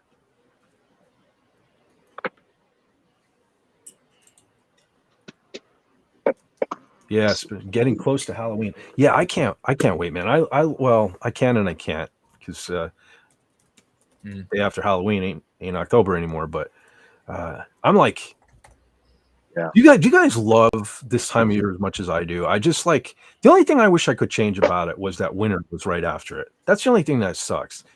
I would enjoy October so much better if it wasn't for even if I could just go back to being a kid again when I don't have to worry about heating the house and things, shoveling snow so much, and if you could enjoy the snow, but that's the only bad thing about October. But I just love the way it looks. I mean, the cooler nights. I'm not sitting here sweating my what's off. Yeah. I don't know. Just from the day, the first day I see that first orange leaf fall. You know what I mean? I'm like, oh. October is my favorite month. Most the only time of year where the temperature is perfect. Yeah. Yeah. It's not blazing hot during the day and it's nice and cool at night. Mm-hmm. I just think camping weather. The mosquitoes are gone. Well, this is obviously since it's my birth month, so yeah. John's the kooky one out of us, man. He prefers the summer. Yeah. Summer wouldn't be so I bad don't for like the the cold. I mean the fall foliage is nice. I like that. But when you get any of the road, especially here where it's all hills, covered with wet leaves, and you try to stop quick because a deer ran out in front of you. Oh. You ain't stopping. Nope. And the deer until you hear that bang. The deer are bad this year. I don't know what's going on, but holy cow, I'm seeing them everywhere. Any time of the day, too. Like, I'm seeing them in people's yards. That's not something that typically happens around here. So I don't know what's going on. Yeah. Yeah, might have been a lot of breeding this year. Get that one outside my window here. Yeah. Or a lot less hunting. October also has lots of candy. That counts. That is the icing. Yeah, there is that. Yeah. Sugar. Yeah. As far as the deer go, I'm in favor of putting out salt licks have phosphorus in them, so the deer will glow in the dark and you can see them. Don't start with the glowing in the dark, Fez. It makes sense. The only problem is whether it's glowing or not, they're still going to hit you. Yeah, I remember years ago, man. You'll know ahead of time. They used to have those things in the auto parts stores. Those whistlers that you put on the front of your car. I remember I used to try that. Yeah. Too. They never worked. I just hit the gas. That seems to do it. Because when you actually try to hit them, they avoid you. Well, Sandra was And not, if you Sandra had a was- pickup truck, you had to house with the fog lights. That was what you did. Sandra was driving to one of her areas in a state car and got clobbered by a deer. She was okay, obviously, but the car was totaled. And then, but what was funny is there were a bunch of street let's just say people working on the road, and they let's just say when the state came to assist her and get her home, they said, well, did you put the carcass somewhere? Sandra said no, and they looked and it was already gone. Somebody got it. Somebody got it. Yeah. Roadkill. Yeah. Somebody sliced and diced that thing. Can't let all that venison go to waste. Yeah. That was probably in the freezer for the before you got home. Buddy of mine just hit a deer not too long ago, and it's dinner now. Donna says November is more fall where she is at than October. Love November best. Makes sense. Different areas. November I hate because so many deaths. Did you say so many deaths? Are you there, John? Yeah, we had a guy in November for some reason. Oh, Yeah. man, sorry about that. 3, Yeah, 2, 1, testing. That's how I'm with December. Yeah, it seems like you might have a little bit of a lag or something going on. Yeah, Kind of a lag, the whole show, actually. Yeah, there's a lot of that going on.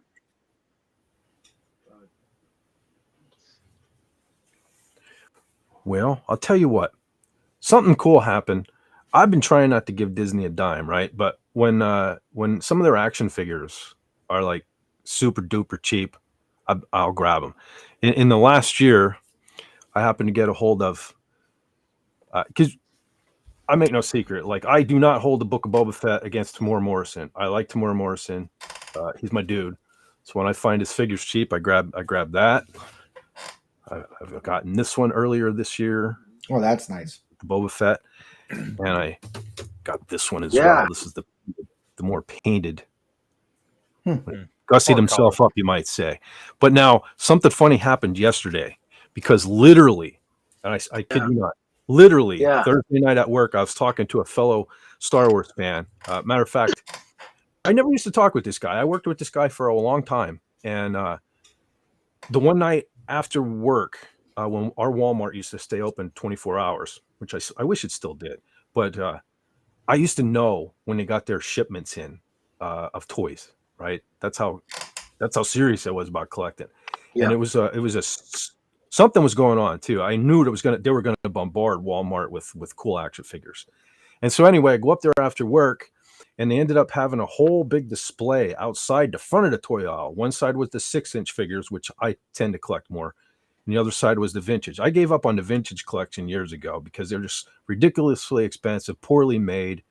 Anyway, I gave up on that. But so I'm up there after work, and I'm rummaging through the 6-inch, right? And I can hear somebody over on the other side rummaging through, and I'm like, man, there's another diehard action figure collector over there. I can hear him, right? So I look up and I see it's a guy I work with.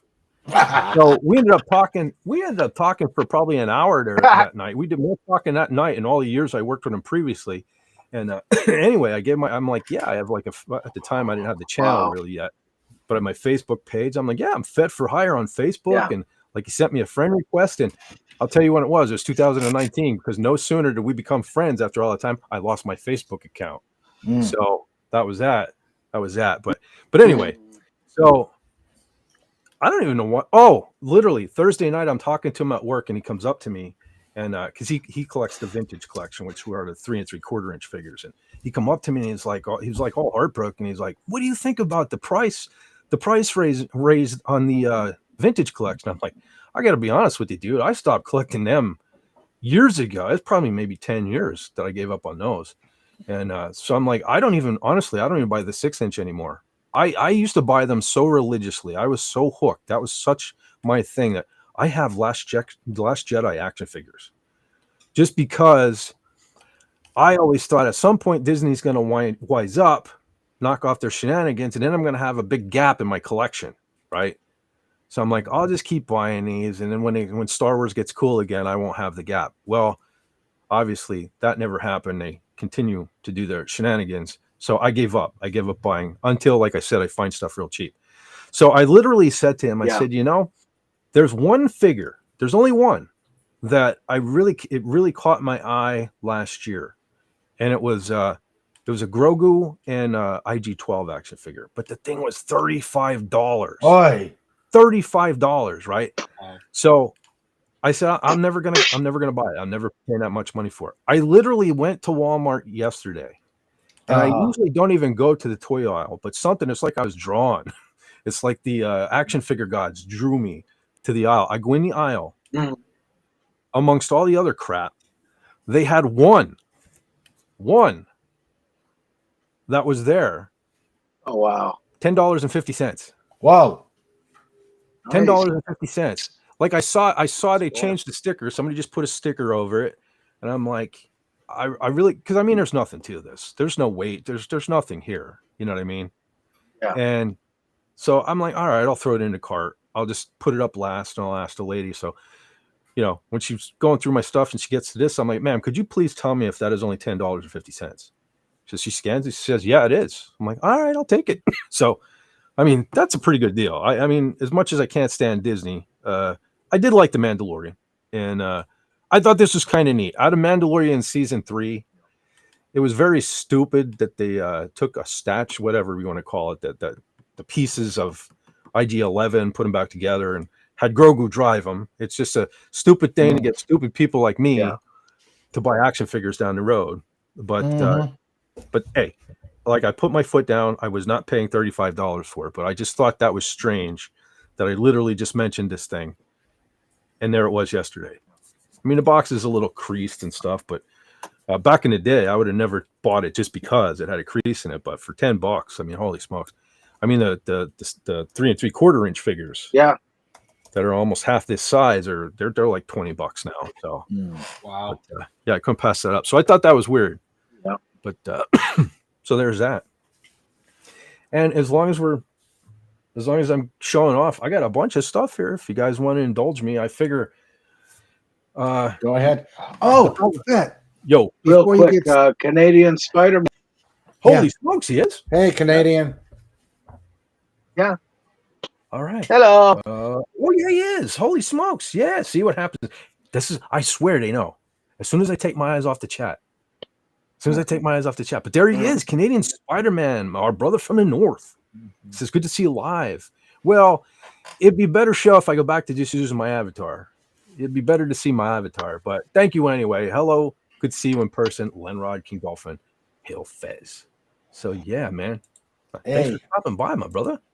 Did you ever check out that any of the Star Wars parodies on YouTube? Wait, say again. Hey, Fett, did you ever check out any of those Star Wars parodies on YouTube? Which ones? Well, the one that I really like is the Apocalypse Now meets Star Wars. No, I don't remember seeing that one.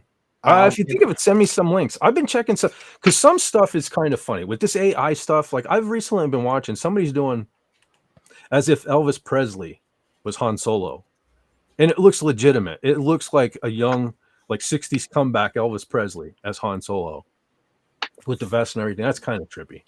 I have been enjoying stuff like that. Well, yeah, let's come on. Come on, you give me the skip button. Thank you. Oh, come on. You hit the skip button and Fett went black. What have you done? I did go black. Oh no! That was Fett's Black album, Lenrod. That's what happened. Okay. I don't know what was up with that. I noticed last week. It went black, but he did come back.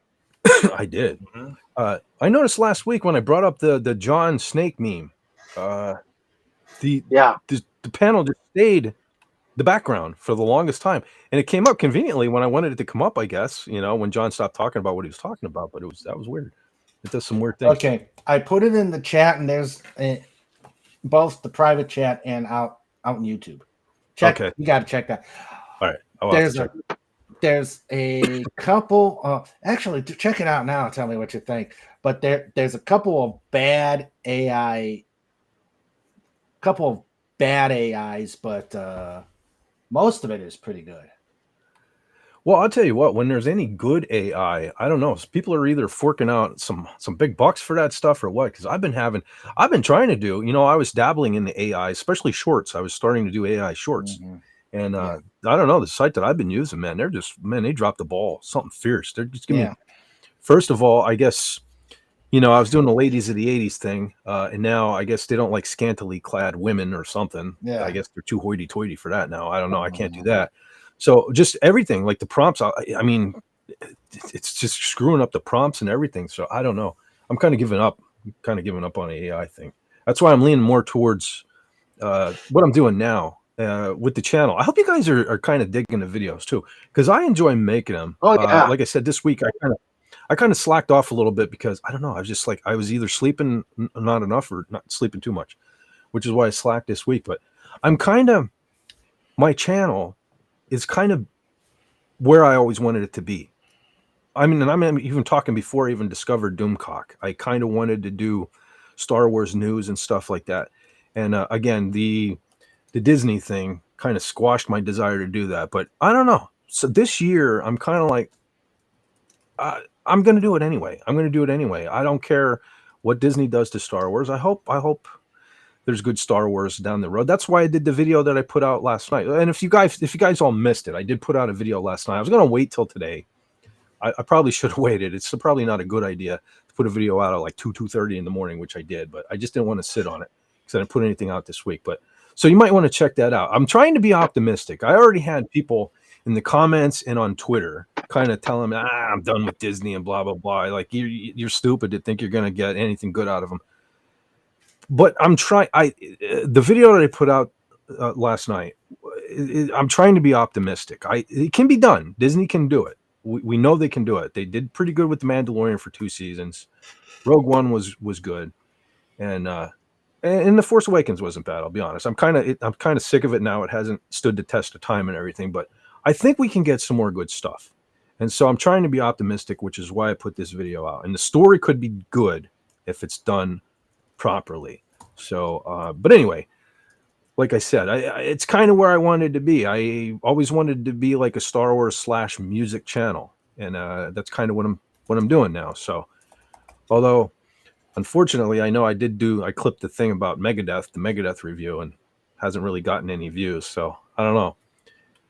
Maybe it's just Megadeth. I don't know, but I'm sorry. Got to say, I got to show respect to Megadeth. I love Dave. I love Megadeth. So I'm going to talk about Megadeth as the album comes out. So it's possible that the record label could be forcing it down just because it's Megadeth. That's possible too, I suppose. YouTube's algorithm and all the copyright stuff of those companies. But I don't know. But like I was saying, as far as next week, we were talking. Matter of fact, Carla kind of talked some sense into me. I didn't know whether to do a Halloween themed show next week or the following week, because the following week would be the day after. Be the day after Halloween, so everybody be kind of Halloweened out. Well, next week's my 4-year anniversary show. Absolutely. Mm-hmm. Congrats on 4 years. See, I can't even do that. I was looking at my statistics today. I technically started my channel September 7th, 2012, but that was, I just created it to watch videos. Do you know what I mean? I never in a million years thought I would do anything with the channel. So I want to say I'm roughly taking it seriously about 4 years. The only thing I can think to do is to celebrate for my channel is maybe I think my first live stream ever was in December. of 2023. And I was thinking maybe I'll just figure out what date that was. Yeah. That's kind of you can figure that out. Yeah, all I got to do is look at the date that the stream. I'm still trying to. I figured my first teaser was the 15th, and the first actual stream, even though it was a test, was on the 23rd. But so I split the difference, made it next Saturday. But anyway, back to the Halloween thing. We're down the 25th. Yeah, you still got a week before Halloween. That's true. Do the Halloween show and finally do a review of Shock 'em Dead. Yes. It's funny to say that because I usually save this to the end, but since it's October, I've been trying to pick like a scary movie or a sort of scary movie to recommend at the end of the show. So we'll just do it now since you mentioned it. I'll pick this week with Shock 'em Dead. And one of these days we're going to talk about this. So I'm trying to get everybody under the sun to watch this movie so we can discuss it. So it is still, I checked, it is still currently free on Tubi. So if you want to check it out. Now, there's a lot of gratuitous nudity. Okay. I will throw that out there. Gratuitous, just, boobage. Boobage, yeah. So, I mean, it was kind of a staple of these kind of movies back in the day. But and right there, that's my boy, Michelangelo Badio, the guitar player who, any of you guitar players out there who aren't familiar with this guy, after the stream, I was going to say Google, but YouTube, Michelangelo Badio, and you want to see a speed demon on guitar. That's your fella right there. But yeah, he makes it. It can't even say a cameo in this scene. In this particular scene, that's him. But every scene where it shows the star of the movie playing guitar, those are Michelangelo's hands actually playing the guitar.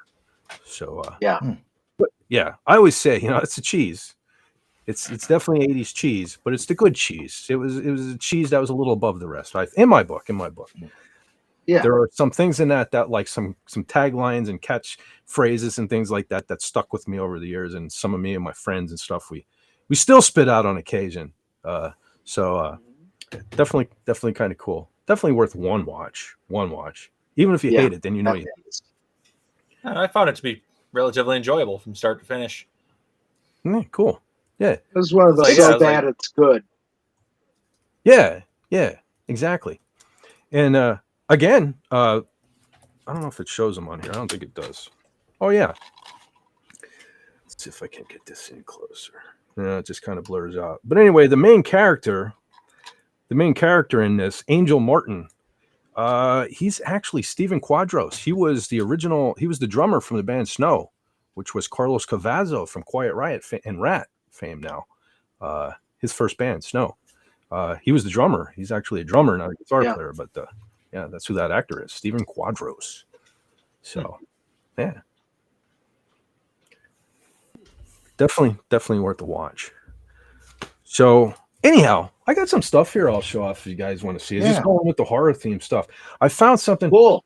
I'll even do this, even though I hate doing that.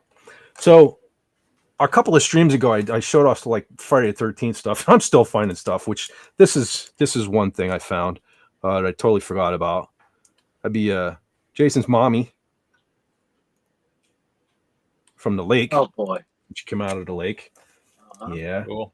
Let's see what else I got here. I got the old Candyman. Let's see. I'm not super huge on Stephen King, but the movie was okay. The first one. I really don't like the second one. But this is stuff from the first when the first movie came out. Yeah. There's some very wrong stuff going on in the book that they didn't put in the movies for good reason. I heard that. Yeah. Like I never was a Stephen King fan. I know my Yeah. ex was, and I know she had pointed that out to me. And back when this movie first came out, I wasn't as active on Twitter and stuff like that. I didn't know exactly how big a knucklehead Stephen King was. Again, I love Twitter X, but yeah, I did. Mark Hamill, it will always be the worst thing to find out how he actually is in real life about joining Twitter. Yeah. Discovering some of your heroes, I guess, for lack of a better term, aren't as cool as what you thought. But anyhow, this is the original. The original. I have this on DVD. I've never seen it with Tim Curry as Pennywise. Oh yeah, it was depressing. Was it? I have to sit down and watch it. I have the DVD for years, and I just never watched it. I don't know why. Yeah, but yeah, I think he was much more effective as villain than the newer guy. But I haven't seen that much of the newer guy. Well, I liked. Oh, geez, I forget his name now because I think I blocked it out. I liked him at first. Then I didn't care for the second It movie. And then he did that Crow remake, and I've never even seen the Crow remake, but that's the guy. Yeah. That's the new Pennywise who did the Crow remake. And oh my god, I just watched the original Crow the other morning. I couldn't sleep, so I put that on, man. You can't beat Brandon Lee. I mean, he was the Crow. But yeah, I actually have a Crow one of these. It's actually in the other room. I didn't bring it over here, but hey, guys, I'm gonna head out. I'm gonna tap out. All right, man. Thanks for stopping by. Yep. Glad to be here. Attempt to get your link. Oh boy. Now I went home. Raymond, what you got coming up? Well, this week I'm going to do. This Wednesday I'm going to do another comics review, and of course on Saturday will be the 4th anniversary celebration. So 5:00 Eastern. Everybody, come one, come all. Let's have a blast. Or as the splash page says, go big or go home. Okay. I'm having all kinds of delay here, but your link is incoming. I swear. I see it. Okay, it's there. Thank you. There it goes. Thank you, sir. There it is. Yep. Thank you. So that's what I got going on. Awesome. Yeah. All right, brother. Okay. Like you're always welcome here, and I'm sure Queen Dolphin is heading out too. So good night, Sandra. Yeah. And we'll see you guys next. We'll see you guys next week. Absolutely, man. Take care. Take care. Catch you later. Take care, Raymond. Sandra. All right, going back to these. I think this is. Am I still here? I just froze on my end. Okay. Not super huge on Texas Chainsaw Massacre, but I do have one. I do have one of that there fellow, Leatherface. Yeah. Just because. I think Pudgy likes Chainsaw Massacre. Chainsaw Pudgy. I remember that. Yeah. I remember that picture. Yeah. Pudgy face. Yeah. Oh, the Psycho? Oh yeah. Yep. Nice. That's one of those movies where, like, I think we were just talking about Rambo. How when I was younger, I kind of preferred Rambo, which is First Blood Part 2. But now as an adult, the First Blood. Oh man, what a masterpiece! I'm kind of the same way with Psycho. Yeah. When I was younger, I loved Psycho 2, and I still love Psycho 2. But now I've got. I think maybe I was just biased because it was black and white, and I was a kid, and I was like, I'm not watching. Yeah. But I have a newfound appreciation for the original Psycho now too. So. Wasn't I swear, like Rambo First Blood Part 2 there never was a Part 1 because Part 1 was the book. Maybe I'm misremembering that. Well, the first movie was First Blood, and then First Blood Part 2 was Rambo. Oh, okay. It just went by Rambo. And then it was Rambo 3, Rambo 4. I don't know why First Blood remained just First Blood, but I thought it had to do with like the book was originally called First Blood or whatever, so the movie was called First Blood Part 2. I could just be misremembering that. Might be thinking of a different movie. I don't know. I'll have to check Possible. Hang on, I've got technology. I'm gonna look now. Cool. While you're doing that, I'm gonna pop this up. Scream's okay. I don't really. They're definitely not scary or anything, but yeah, I do have a ghost face mask somewhere that I couldn't find. I don't know where it got to because I used to like to scare my daughter with it. I'm a good dad. I swear I is. And then okay, yeah, you're right. First Blood was the first movie. Yeah. And then Part 2 is the sequel. Yeah, Rambo. Everybody just knows First Blood Part 2 as Rambo. So it was the first one that had Rambo in the name. Do they have a Jennifer Love Hewitt action figure, full size? Yeah, Jennifer Love Hewitt. Wasn't she? I think you're thinking of what were those? Not the Final Fan. I Know What You Did Last Summer. I think she was in. Yeah, that's it. Yeah. Yeah, because those kind of overlapped one another. Oh, I missed this. I forgot about this. I don't know why. I used to collect like Hot Wheels and things like that, and I thought this was kind of. I don't think this isn't Hot Wheels though, but I thought it was kind of neat. It's the SS Georgie, the little boat, the paper boat that goes down the sewer. Have that. Yeah, and then sorry, that's the thing. This sinus infection is, thank God, knock on wood, finally on its way out. But it just every now and then it has to remind me. It's like, hey, I'm still here. You forgot about me. Yeah. And I gotta have this sudden, because I get this sudden tickle, and anyway. Yeah. So with that, I only have a couple more things, and I'm only doing it in honor of this week's movie of the week on Pop Culture Breakdown was Nightmare on Elm Street. I lean more towards Michael Myers and Jason, but I do have, this is just like a cheap glove. I always intended on getting like a real good one, but kind of like the reason I never got a banjo, you know. I would look, I always wanted a banjo to mess around with, and I'd look at the price and I'd be like, screw that, I'm just buying another guitar because they were so expensive. Same thing with the Freddy glove. I mean, for a real good, because if you're going to get one, you want to get a real good one. And as you start researching and things, you know, it's like they're ridiculously priced. So I never got a real good one. But I do have just a few things. Of course, I mean, I love Robert Englund, just because, not for the reason most people do. When most people think Robert Englund, they think Freddy Krueger. I think as a little kid, I enjoyed the sci-fi TV show series V, and he was a character on that before. So there you go, kiddies who aren't aware of that. Yeah, he was in V before he was in Freddy Krueger. I'm the same way. I remember that show from way back. Mark Singer, the Beastmaster. I mean, that's another movie. That's another movie I want to talk about sometime eventually, is the Beastmaster. That's another one I love. Yeah. This one. Oh, this is Nightmare on Elm Street 3. This is, I thought when I saw the house. So if you guys remember in that one there, Heather Langenkamp's character Nancy made that house out of popsicle sticks. So that's what that is going on there. And the last thing is the actual, from the first, the best, honestly. I mean, I went through a phase where I loved Part 3, but I think I was just biased because Dokken did such a killer song for the movie. Yeah.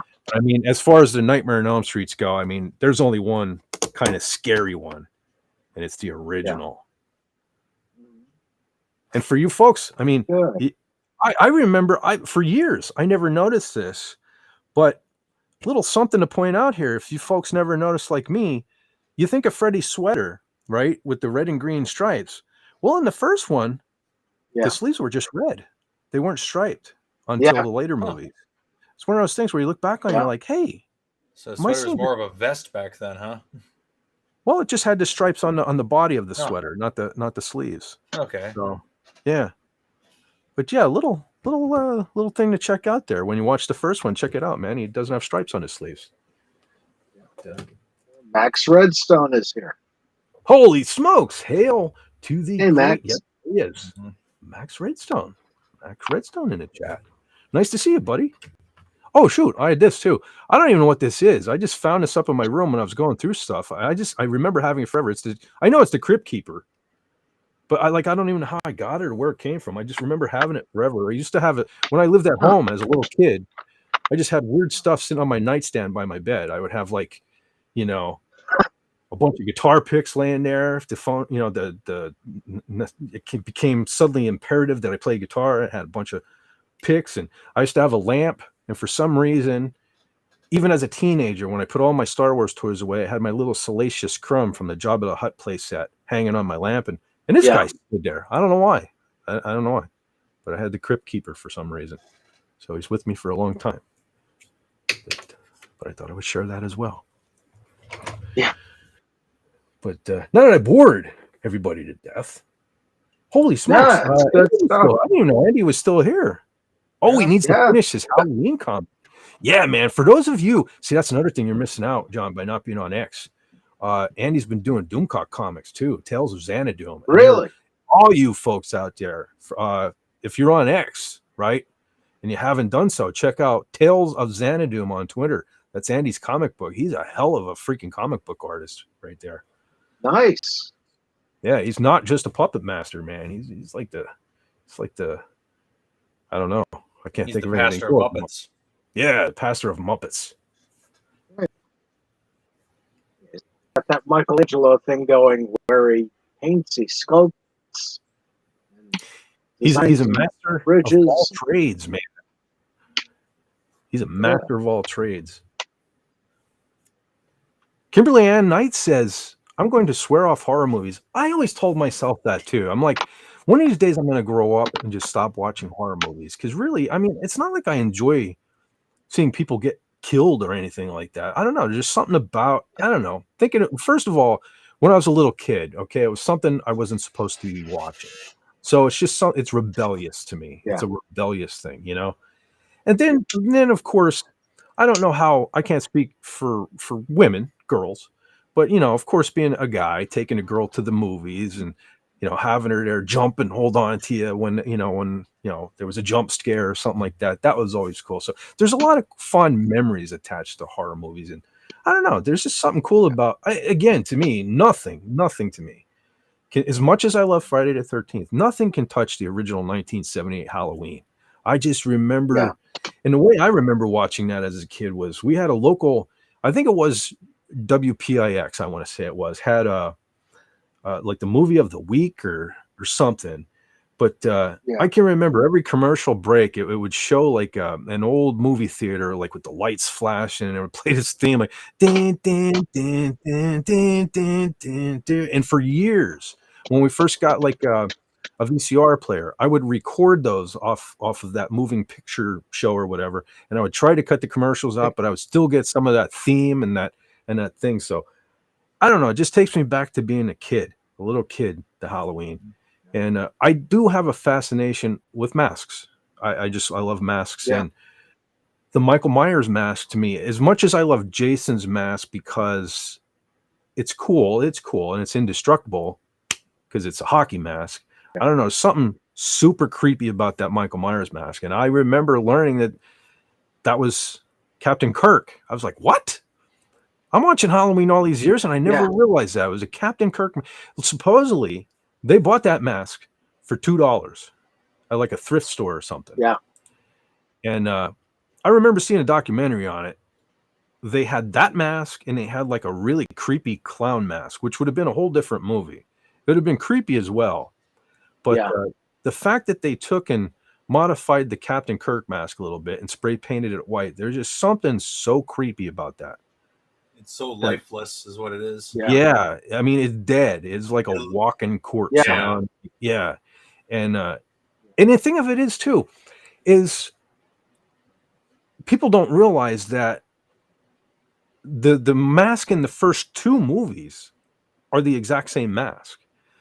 It's just that the actor who played him in part two had such a differently shaped head than Nick Castle had in the first one. He kind of stretched the mask out and everything a little. That's why the mask looks a little different. But that is the exact physical mask that was worn in the first one. Matter of fact, that's why if you look at the mask in Halloween 2, see, I'm trying to save this for Halloween show. I'm giving it all away now. But if you look at the mask in Halloween 2, like especially on the neck, a lot of the white paint is worn off, and you can actually see the skin tone of the Captain Kirk mask under it, just simply because between the wrapping of filming of the original Halloween And the filming of the second one, people handling it and taking it on and off, and all the paint was rubbing off. So, but that is the exact same mask. Now, all the Michael Myers masks since were just garbage. I mean, I don't know what they're thinking, because, and especially over the last 2 decades or whatever, I guess with Rob Zombie, he's bragging, this is the closest to the original 1978 Kirk mask is whatever. Even in the last, that crap, that utter garbage that Blumhouse put out with these last 3 Halloween movies, they're trying to say, oh, it's, I think they even said they used a mold from the original mask to make the mask. They look terrible. I don't get it. They don't. Okay, I understand they're weathering them and all that stuff, but literally there are people on YouTube right now who can take Captain Kirk mask and make it look identical to the mask worn in 1978 Halloween. Why can't the movie companies do that? Why can't you give us a good mask? Because one of my favorite Halloween movies, the feel of the movie, is Halloween 4, but it so feels like fall and Halloween time, right? Yeah. But the mask is so god awful in that movie, I just can't even get into the movie because it's so bad. Yeah. So I don't know. Andy says, I watched Dr. Shock in Philly every Saturday. Yeah, we were just talking about we had Commander USA around here was my guy who played the horror movies. Commander USA. Yeah. Which I never understood why he was like a superhero.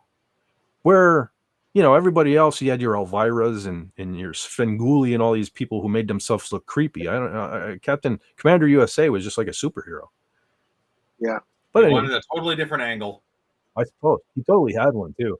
Like I said, I can remember he'd walk, he'd put the tape and everything on, and he'd have a cigar, and he'd put the cigar out and use the burnt ashes to draw a smiley face on his hand. And there was his little compadre there.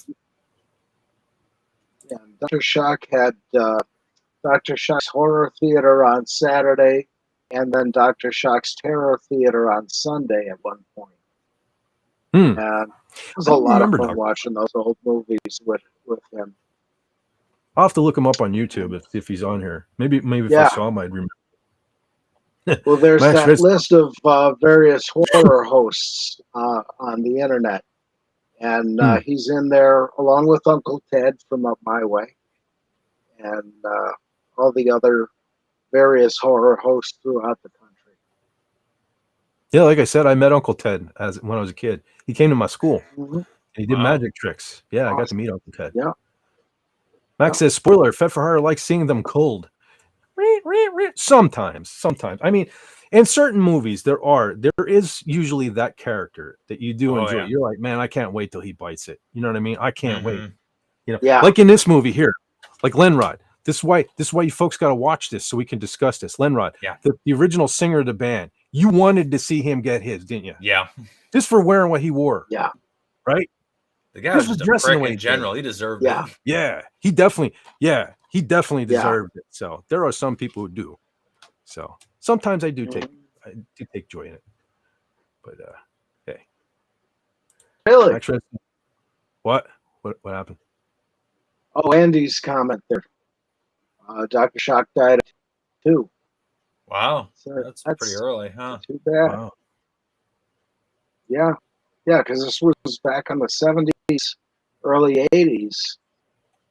I remember that came in right after 72 first got cable. Oh, shit. I'm sitting here trying to bring Andy's comment up, and apparently there's a portion where 3 dots come up, and I almost clicked on them, and one of them said block user. Sorry, Andy, I'm taking a time out. Don't want to do that. Holy cow, now we have a KR companion in the chat. Oh, hey. Dude. Sweet. Oh, he is, man. Yeah, I got to start keeping an eye on YouTube with this delay. What are we up to? I don't know. You know what I do. I don't know what I do, but you guys know what I do. I don't know. We're just hanging out. You don't have to know what you do. You just do what you do. We're talking. I mean, you name it. We hit on a lot of stuff tonight, but primarily our love of October and Halloween, man. It's like October. Rocktober. Yeah, that's what they should. Rocktober. They should rename it to Rocktober. Yeah. Although I do believe it's named after like Caesar Octavius or whatever. Like all the months are different Caesars. Yeah, KR says, I love the first appearance of Robert Englund as a good guy, Willie, before Nightmare on Elm Street. Yep. Good old Willie. Yeah. And for nose. I want to say it's around that time, too. I remember seeing an interview with Robert Englund, or maybe it was Mark Hamill. No, I think it was Mark Hamill. And they were roommates or something, I believe, at one time. Mark Hamill and Robert Englund. And I want to say, I remember that Mark said that Robert Englund suggested he go and try out for Star Wars, I want to say. So I think there's a good possibility Robert Englund's responsible. Well, I don't know if that's a good thing now. I loved Mark as a kid, but he may be responsible for us getting Mark Hamill as Luke Skywalker. Now, who he is doesn't change who Luke Skywalker is. That's true. My Luke Skywalker, it doesn't matter what Mark says it does. I mean, my Luke Skywalker is... Because really, most actors are kind of like that anyway forever, because it's that kind of people. Just in the past, they couldn't blab their mouths all over the internet for everyone to hear. Yeah. Well, that's what that's my point, though. I just go back to that. Just go back, vote for who you want to vote for. Do whatever you want. I don't care if you like the woke stuff or whatever. Just keep it to yourself, so I can just enjoy my Luke Skywalker, and I'll be happy. That's all I need. I don't care who you vote for, and I don't trash him for who he votes for. I just trash him that it's like, don't tell me what to do. You know what I mean? You're not there to preach to me in my real life. Just be Luke Skywalker, and I'll be happy. Matter of fact, I tend to go on my rants where Mark Hamill never did anything other than Luke Skywalker, because I don't count the Joker stuff, because I don't know. I don't know. Cartoons and video games and stuff, to me, does not an A-list actor make. Anyway, an argument for a different day. But a lot of A-list actors go to voice acting and stuff. That's true. But my point being is that I tend to gloss over. I do love the movie Corvette Summer. I tend to forget about that. I just watched a video all the way. Pizza. But I just watched a video on the Corvette from Corvette Summer today. I do have a love for that movie. That's a pretty decent movie. Have you ever seen that, you fellas? John, you probably had to. No, I hadn't seen it. I remember the commercial. Wow, that's about it. Oh, holy smokes, dude! Weren't you the one that just referenced how smoking hot Annie Potts used to be? Who's that? You, John. Me? So it can't be me. No, that was somebody else. But she. Oh man, she was like super duper smoking in Corvette Summer. Holy crap! She plays like she wants to be a prostitute, and she has a van called a Vanessa, right? Down by the river. No, she's all over the place in this movie, but no, it's like all carpeted and the shag and the bed in the back and everything, like all the things you think about like a 70s prostitute. She's so trying to be a prostitute. But at the same time, in the movie, Mark Hamill, he was a kid in high school in shop class. You take an old wrecked Corvette, and they make it into that super duper car. I'm sure you guys are familiar with the car, that red flamed Corvette with all scoops on the hood and all. Very iconic car from the 70s, movie car. And so that car gets stolen, and Mark Hamill's character takes off, desperate to find his car. He's so in love with it, and he hooks up with Annie Potts, this wannabe prostitute. And anyway, they end up clicking, and it's a really good movie. It's a really good movie. So when I crap all over Mark, I do love that movie. I'll give him that. So see if I can. Okay, our companions got a good one there. The book. He says, I sent England a copy of my Knight Rider companion book with a sketch of Freddy Krueger in it. And he sent me a cool sketch of Freddy back. Good times. I saw that on Twitter. Cool. That was super, super duper cool. Yeah, that's awesome. Yeah. Oh, hey, I see Real Wade Nation Gaming. Nation Gaming clip. Hey, Wade. Hey. How goes it, brother? What you up to this evening? Besides no good, probably like that, like us. Actually, that's one thing that this stream does. It keeps me from doing no good.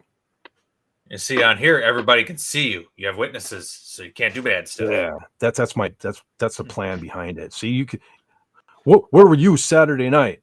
Hey, look, you can see where I was. You know, and I have. Wait a minute. Receipts. Wait a minute. What happened? You hear that? What? A complete and total lack of motorcycles. You know, it's funny. Yeah, I haven't heard any all night, but I still hear that it is pouring like a son of a gun out there. So they must be afraid of getting wet or something around here. But yeah, matter of fact, yeah, now that you pointed out, John, I think this is my first live stream in history that hasn't had motorcycles fly by. Matter of fact, I don't think I've even heard a car go by here. And, turns out everybody died, and the town is yours. That would be sweet. That would be super sweet. But I don't think I'm that lucky. I used to love it here. But I don't know. We got, all the old folks are dying off, and we got people buying up the houses. And I don't know. Nobody talks to anybody up here. And it's like they're putting cameras on the porch, just because it's like we're really turning into and we are. I mean, I'm afraid to go out. We used to go out and leave my door open, and I don't know. You gotta be afraid to do stuff like that anymore. That's the thing. I used to go to Wilkes-Barre all the time, and at night to the strip clubs or daytime to shopping or whatever, go to the movies. I don't even want to go to Wilkes-Barre anymore.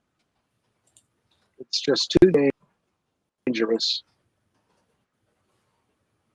I'm back here looking in the background. I wanted to bring up Kara Companion's pictures. I couldn't remember where they were at. But I think I thought of it now. Give me 1 second. Just keep digging. Yep. Okay, I found them. Yeah. See, I'm looking all over the place. I shared them right on my Twitter. And we have a Comic Relief Crusader in the chat. Holy smokes! Watch what you say. Oh, hey! Crusader in the house. Oh, what's going on, brother? I'm a gonna. I got a wicked. All right. I got a wicked delay going on here. It's sometime in the near future, folks. I'm going to share my screen, and I'm going to show you what Kara Companion was speaking of. Okay. I think we're keep at it. You got this.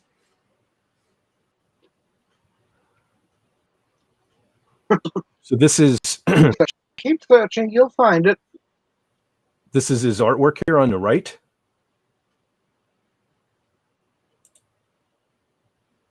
And the glove he used to help create that artwork.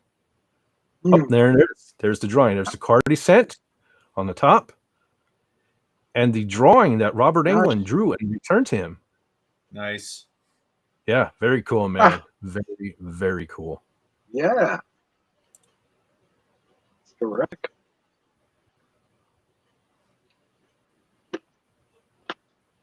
All right, my man. Very nice. Now I'm trying to get back to Restream. I'm sitting here with a black screen. I've had too many tabs open for way too long. You can never have enough tabs. You guys remember that soda tab? Well, Ellen Rod, you probably don't. But John, you remember tab back in the day? Yeah, I gave it up for Diet Pepsi. I don't know. I think it went the way of the dinosaur and Joe Cola. I watch a channel here on YouTube. You fellas might know it. Guitar Max. He occasionally he'll have a can of tab sitting there. If you look in the background, I don't know where he got that, but apparently he thinks it's funny because I don't think they make tab anymore. I really don't, so I don't know how he got it. But occasionally, if you guys watch one of his videos, he'll have a can of tab sitting somewhere. Huh. It's kind of funny. So it existed until 2020. That's when they discontinued it. So it's actually been around up until fairly recently. Wow. I guess maybe it was just not around here. Because, geez, I haven't seen it since I was a kid. You can buy Tab Cola off Amazon yet. Really? Yeah. Huh. Must be new old stock. Well, I know. I think I spoke of it before. When I was a little kid, I apparently liked this cereal called Quisp because up until the 90s, I guess my mom didn't have the heart to ruin it, but I had Quisp stickers all over her kitchen door on the windows and stuff. And she never had the heart to remove them up until the 90s. But so I remember I must have loved it. And I can remember it was probably in the early 2000s. We're at Niagara Falls and we were on this, they had a store in Clifton Hill that had all kind of weird old school things in it. And they had all kind of Quisp merchandise, including cereal. I was like, holy smokes, I didn't think they made. Wow. So I remember coming home and looking it up on Amazon, and you could buy it. You could still buy the cereal Quisp. It is still made. So, wow. Max Redstone says Tab was disgusting. I really don't remember it. I thought it reminded me of Coke, but I may be wrong. It was a very weird taste.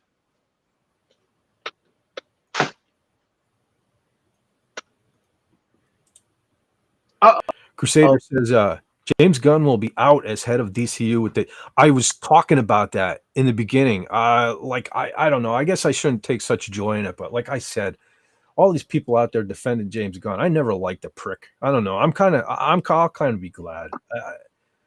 Again, I think he got lucky with Guardians of the Galaxy. I really haven't seen anything else of his that I really particularly liked. I'm not a fan of Peacemaker season 1. So. Yeah. I couldn't get past the first episode of Peacemaker season 1. I don't think I watched it, and I just thought it was terrible. I'm like, I'm not going to watch the rest of this. I hate all these characters. I don't want to spend time with them. Yeah, I may not have. I know I saw the first episode. I may have checked out there too. I don't know. It wasn't my cup of tea. The only thing I liked was the car and the eagle. Like, if the whole show was about the car and the eagle, then awesome. Yeah, but no, that's not what it was about. It was just lame. No. Yeah, so I don't know. Adios. Yeah. You know, because that's the thing. Here's the thing. The problem with Hollywood is, am I still here? Yeah, you're still here. Yes. Okay, I froze.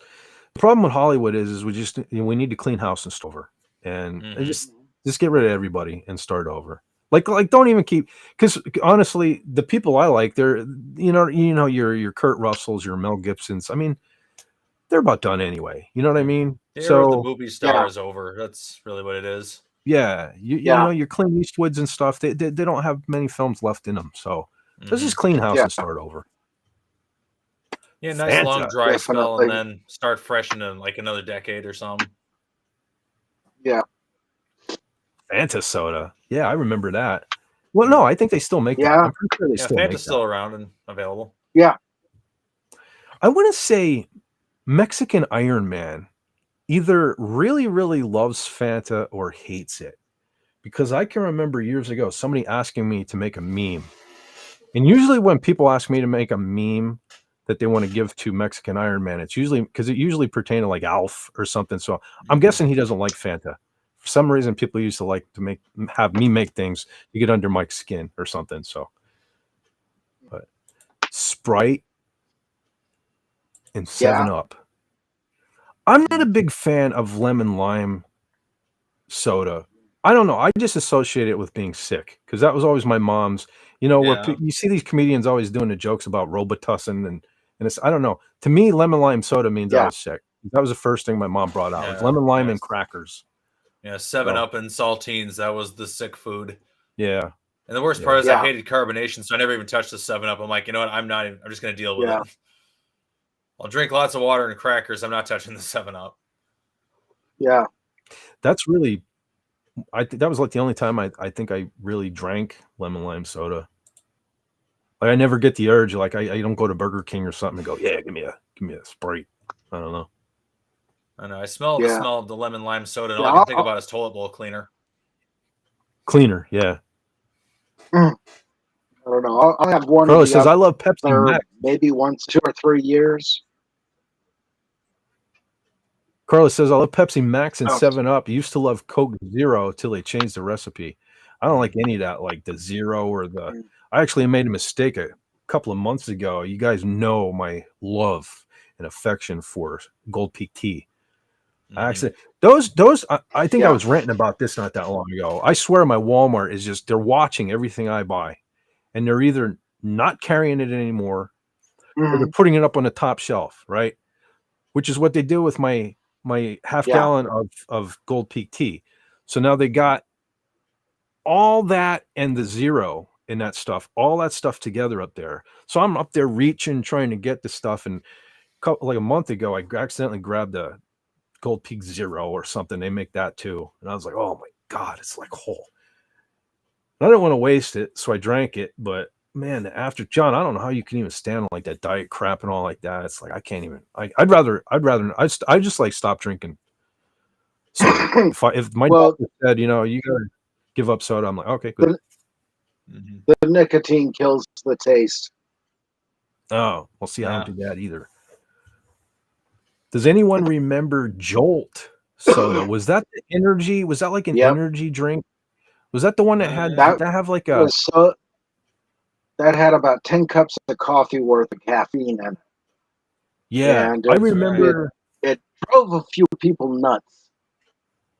I used to work in a factory, and it used to get really hot in there in the summertime. And I can remember, I want to say it was Jolt Cola. Somebody brought in a bunch of that the one day. This was like when was that maybe the first energy drink? You know, I think it was back in the beginning of the energy drinks. And somebody got me to drink one of those. Man, I just remember being like, you know, because I made the mistake too when I first started. Matter of fact, I'm still at the job I'm referring to right now. But when I originally started where I work now, the job I did was very, very, you had to run. And so I did this all week long, and on the weekends, I just did everything. You know, there weren't enough hours in a day for me having like the band, and I was married with two kids by the time I was here. And so I started drinking those 5-hour energies, the little, they can't just come in a little cans, bottle. I guess in my mind, I was like, well, it's not a big giant can like these guys are drinking, so I'll be good with this little. And then, you know, it was like I did that for a while, maybe like a year, and then I decided, you know what, this can't be good for your body. And then it was right after I decided to go cold turkey, I heard people were having heart attacks from it. So I was like, man, I wish I'd have never started drinking that stuff. But I still see guys. That is. Yeah, guys at work. That is worse than coffee for pudgy. They guzzle those big cans and stuff, and I'm like, man, you guys shouldn't be doing that. Oof. Yeah.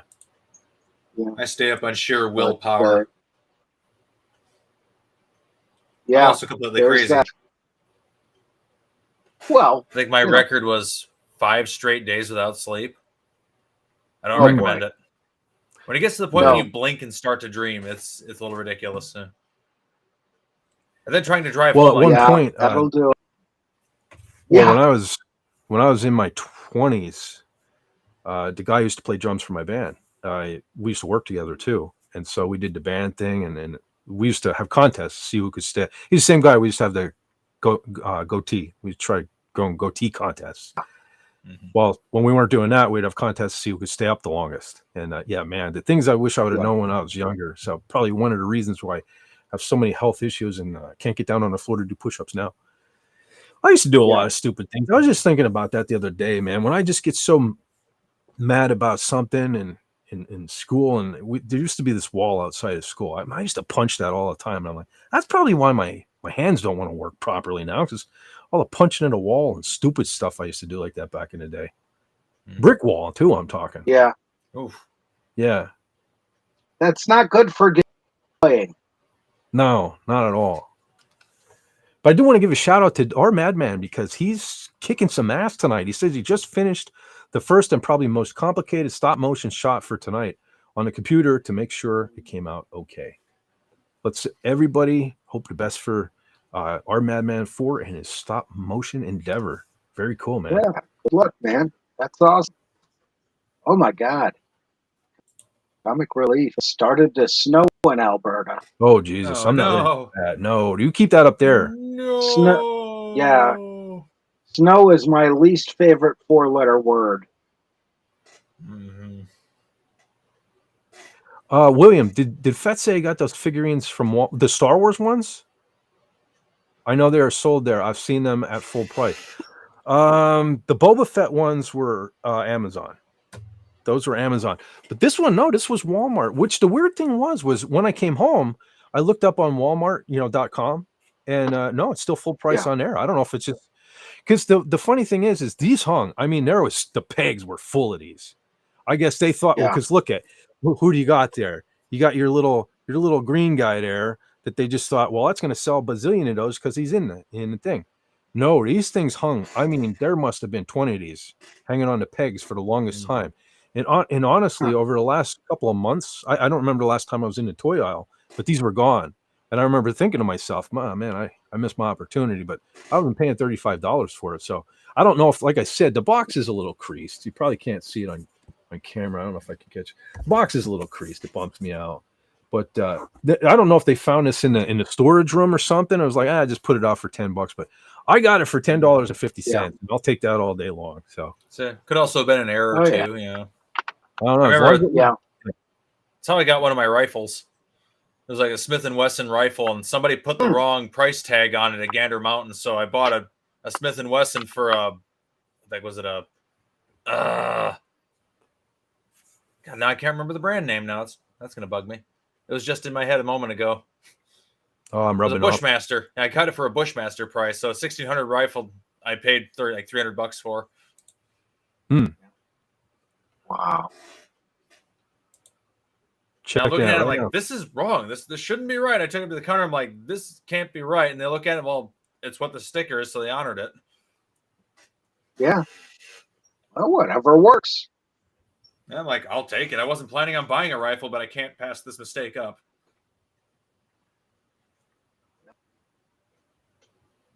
Okay. I read your DM, Carla. I'm doing it. Doing it now.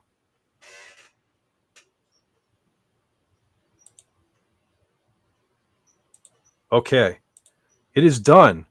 And he doesn't even know. He's not aware. One of these days, he will just find out. Oh. So, yeah, we have a secret. Carla and I have a secret. We may find it out before the end of the stream. We'll see. And here's a little hint. Oh, no. I clicked on the wrong thing. Where'd he go? Uh-oh. There. Here's a little hint. Has to do with Canadian Spider-Man. That's all I'm saying. Uh-oh. That's all I'm saying until he posts again. Okay. Oh, he did. William says you can never have too many rifles. Yeah, I only have one. Yeah. I've got a couple of them. I got a buddy of mine is actually a collector, and he's got like stuff from World War I up to modern. Like his house looks like an arsenal. Well, yeah. I'm not even a gun guy. I have one rifle because, matter of fact, going back to the Copperheads, my property across the street, my uncle actually owned it when I was a kid, and used to get Copperheads up there, I guess, and that's what he used to shoot them things with. And honestly,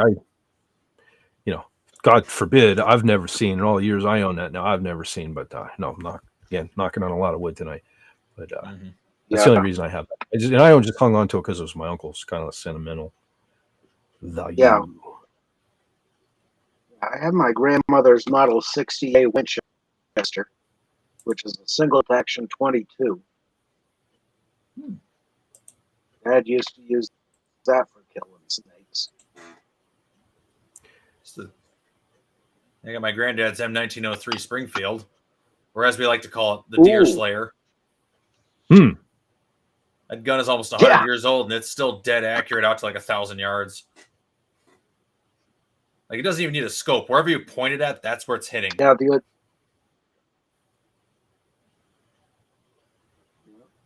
Spidey says, no. I'm not ready for that yet. I'm still going out in the woods before sunrise to hunt and hate the cold. I guess the snow will make it easier to track them. Yeah, I'm not a fan, man. I don't want winter.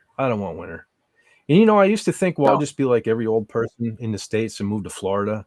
But I don't know. People are really got me realizing how bad the bugs and things like that are down in Florida. So I don't even think that's in my future. Yes, but you don't have to shovel bugs. That's true. Well, unless they're as bad as what I heard, and maybe sometimes you do have to shovel bugs in Florida. I don't know. Oh, we found out? Okay.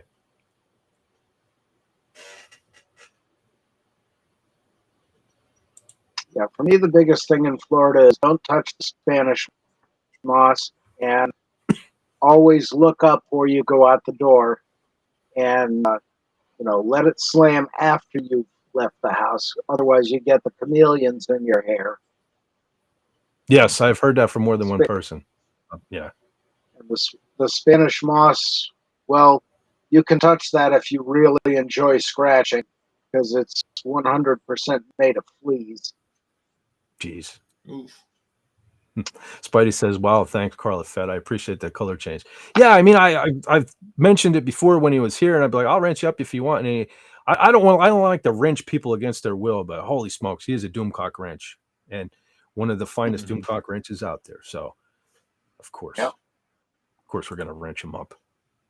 Just out of, not even that he has to do anything, just out of respect, and he's earned it.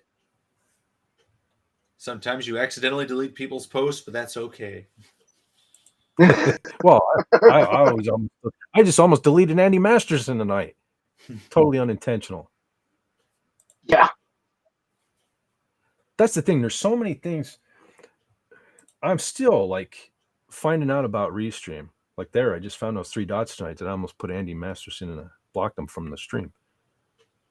Yes. But, 3 dots equals evil.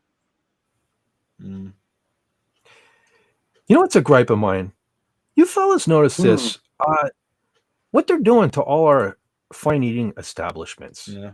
Going to earth tones for everything. Yeah, everything's a brown box anymore. Like, I don't know. I don't even want to eat at Pizza Hut anymore. Like, well, for a couple of reasons. But number one, I mean, they still even use the hat, or not hat, but well, the roof always looked like a hat to me. Yeah. And yeah, they still use that as their logo. But like it's like they're just too cheap to put the roof on, you know? Yeah. So, and then couple that with the fact that I literally have I have a Domino's a mile from my house. And then another half a mile up the road from that is Pizza Hut. And they moved. They used to have the red roof like you see there. Matter of fact, it's still here. That's still right down the road from me, but they moved out of that. Now there's like a flower store in it. And they moved right over the hill from me. And they're like a half a mile further away from me than Domino's, and they won't deliver to my house. Pizza Hut. Like, they deliver further than my house. I don't know if I'm like some kind of cutoff line, but literally, if I threw hard enough, I could probably hit the new Pizza Hut if I could throw it up over the hill here. I'd probably hit it over on the other side. They won't deliver. So it's like, all right, screw you then. Because I always loved Pizza Hut, but I haven't had it in forever. Yeah. But I mean, these places, for example, one picture here is Burger King. We had the old school, you know, the brick Burger King with the brown roof, and well, I guess that was brown. But they tore that down a couple of years ago. And honest to God, man, they put the new one up in like 2 days.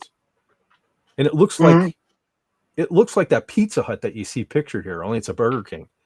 Basically I was in a prefab building. I don't know. It went up damn quick. I was in there twice. I just prefabs go up quick. It's so small, and the way they designed it, you basically have to sit right next to other people. And I even asked her one girl about it. She's like, "Well, yeah, that's our new like philosophy. You know, we want people to sit together and congregate and things like that." It's like, no. But what if they smell bad? I just want to sit in the corner of the door by myself, but in peace. You know what I mean? Yeah. Yeah, because their real agenda is get you in, get you out. Yeah. And everything we have here too, the Pizza Hut, the Burger King, the McDonald's, they all tore the big buildings down and put up these little square buildings. Less overhead. Yeah, like I don't know, like they don't want people to go in there, so I don't. Congratulations. Part of it's tax related. Smaller building, lower property taxes, and all that. Well, one of the things with McDonald's is what they used to call the firefighter killer, because those roofs would collapse like crazy if you had a fire in there. And we lost a lot of guys in those. So the insurance companies made them change it. I guess there was some internal structure done in the older restaurants, but the newer ones, you'll never see that again. Well, I wish I had pictures. Unfortunately, I don't. But our old Burger King, up until about 2 years ago, it was like a museum. It was so cool. You know, I live in the coal region. So our Burger King was all old mining tools and photos and stuff hanging on the walls. It was like a mini coal region museum, and I totally missed that. I heard they donated it to, we have our local amusement park, Knoebels Groves, has like they have like a museum, a mining museum. I heard they donated most of the stuff to them, but still, it was nice to go in and sit down, have a burger, and sit there and look at that cool stuff. You know? Now it's all gone. Like, it's all gone. Yeah, because you got something to look at aside from, you know, the other people there and what have you. You know, something to think about. Crusader says, "Night, guys." He's taking off, so you take care, brother. Thanks for stopping in. And he's going to war with the snow. Yeah. Oh, well, dear. You go to war with that snow. You prevent it from getting down here. That's right. And if I will try to catch, if he's doing, ladies and gentlemen, I think on Sundays he does his drawing huge circles stream. The huge circles. Yeah. So everyone check that out. His Saturday matinee of old movies. Awesome. Yeah. There is. Oh, Have a good night, Mike. Take care, buddy. Carla popped in KR Companions YouTube channel. Cool. You can catch a lot of cool art and everything. He's a very good artist, KR Companion. Yeah. Very smart guy, too. Absolutely. All right. I think with that, I'm getting kind of tired of myself, believe it or not. I'm going to pop something up here. As far as I know, this is still the movie of the week. But it may be subject to change. So, but I'll put it up just in case, so you guys want to brush up in the event that this is the movie this week. As far as I know, as far as it stands, it will be Hellraiser. So, and that is a killer movie too. No pun intended. That was a pretty good one. Actually, I like a lot of them. You guys, I don't know how far you guys got into the Hellraiser. Some people gave up after the first couple, but I like a lot of the more recent ones too. Now, not the ones that don't have Doug Bradley in them. I stopped watching after Doug Bradley was no longer Pinhead. But there's one called Deader, I believe it was called Deader, that has a young Henry Cavill in it. Yeah. So, and I actually like that one because I want to say that's the one that had, what was her name? She was a VJ back on MTV in the day. I can't think of it off the top of my head right now, but you guys can Google that one and check that out. She was kind of good in it too. She was kind of one of the hot VJs from MTV back in the day. I want to say she was in Deader as well, but definitely do love 1 and 2. Hellraiser are quite really iconic. Good. Yeah. So never seen them. You never saw Hellraiser? They're pretty decent. No, so I've never been big on horror films. So, well, a lot of them are bad. That may be why too. Yeah. A lot of them are bad. Hellraiser's pretty good. Yeah. The Cenobites and all that stuff. And definitely worth checking out. If you ever get in a horror movie mood, this is one of the better ones. Because there are a lot of stinkers. I'll be honest. There are a lot of bad horror movies. But this is one in the case where, yes. Oh yeah. PZ is here.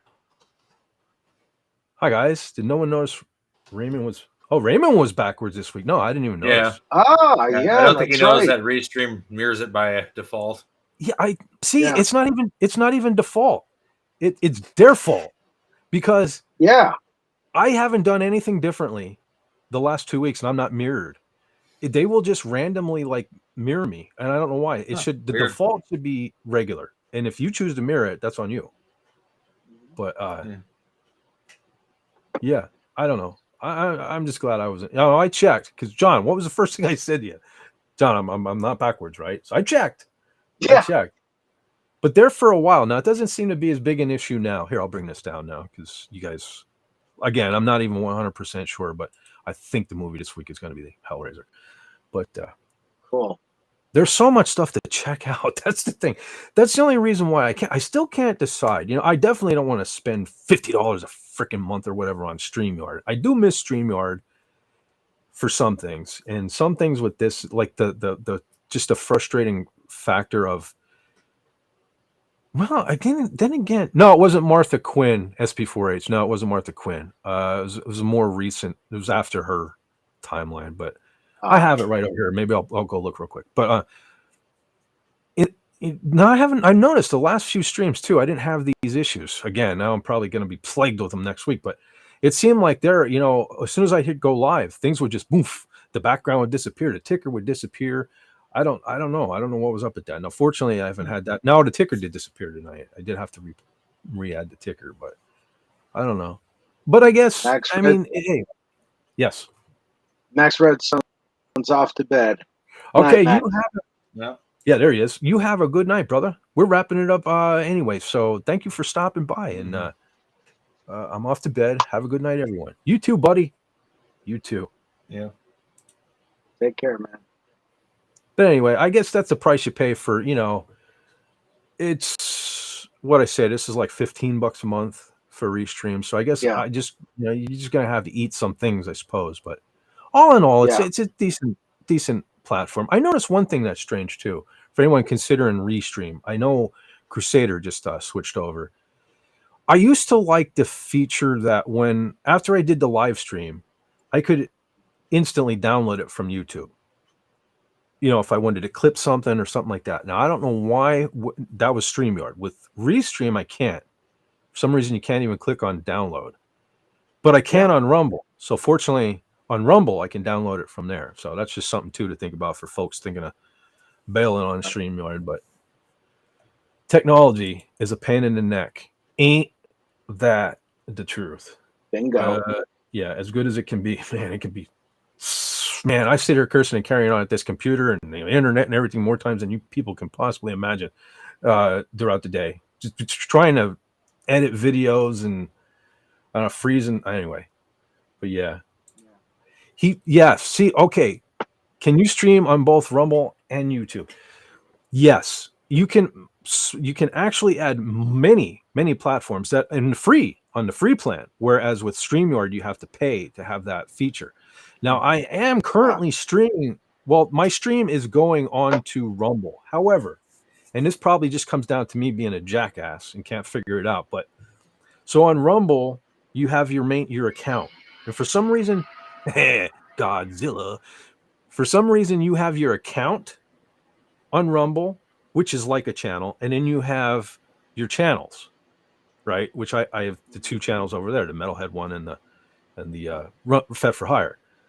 Now, my stream, for some reason, goes to my account channel and not the Fett for Hire channel. Now, when the stream ends, I will go over there and I can go into my content and I can add it to the Fett for Hire channel. That's one thing I haven't figured out yet. I probably just may be being dumb. But yes, you can stream on. Matter of fact, you can even stream on Twitter. The only thing is every time I attempt it, it says something about you have to give them permission to follow and unfollow people. I didn't like that. I didn't like that because I got a lot of friends over there on X, and it was sucked to one day be like, "Hey, what happened to so and so?" But so I don't know what's up with that. But yes, you can stream many platforms. Matter of fact, you can even add. There's the option to add if on the menu, if it's not there, you can add links and stuff. Which StreamYard is really. The free plan was you pick one and you're done, but. So that's the cool thing about Restream. I do like that. But that's the price. William Shakespeare, Madman 4's link there for Tales of Valhalla, which is cool stop motion thing, I believe. Very sweet.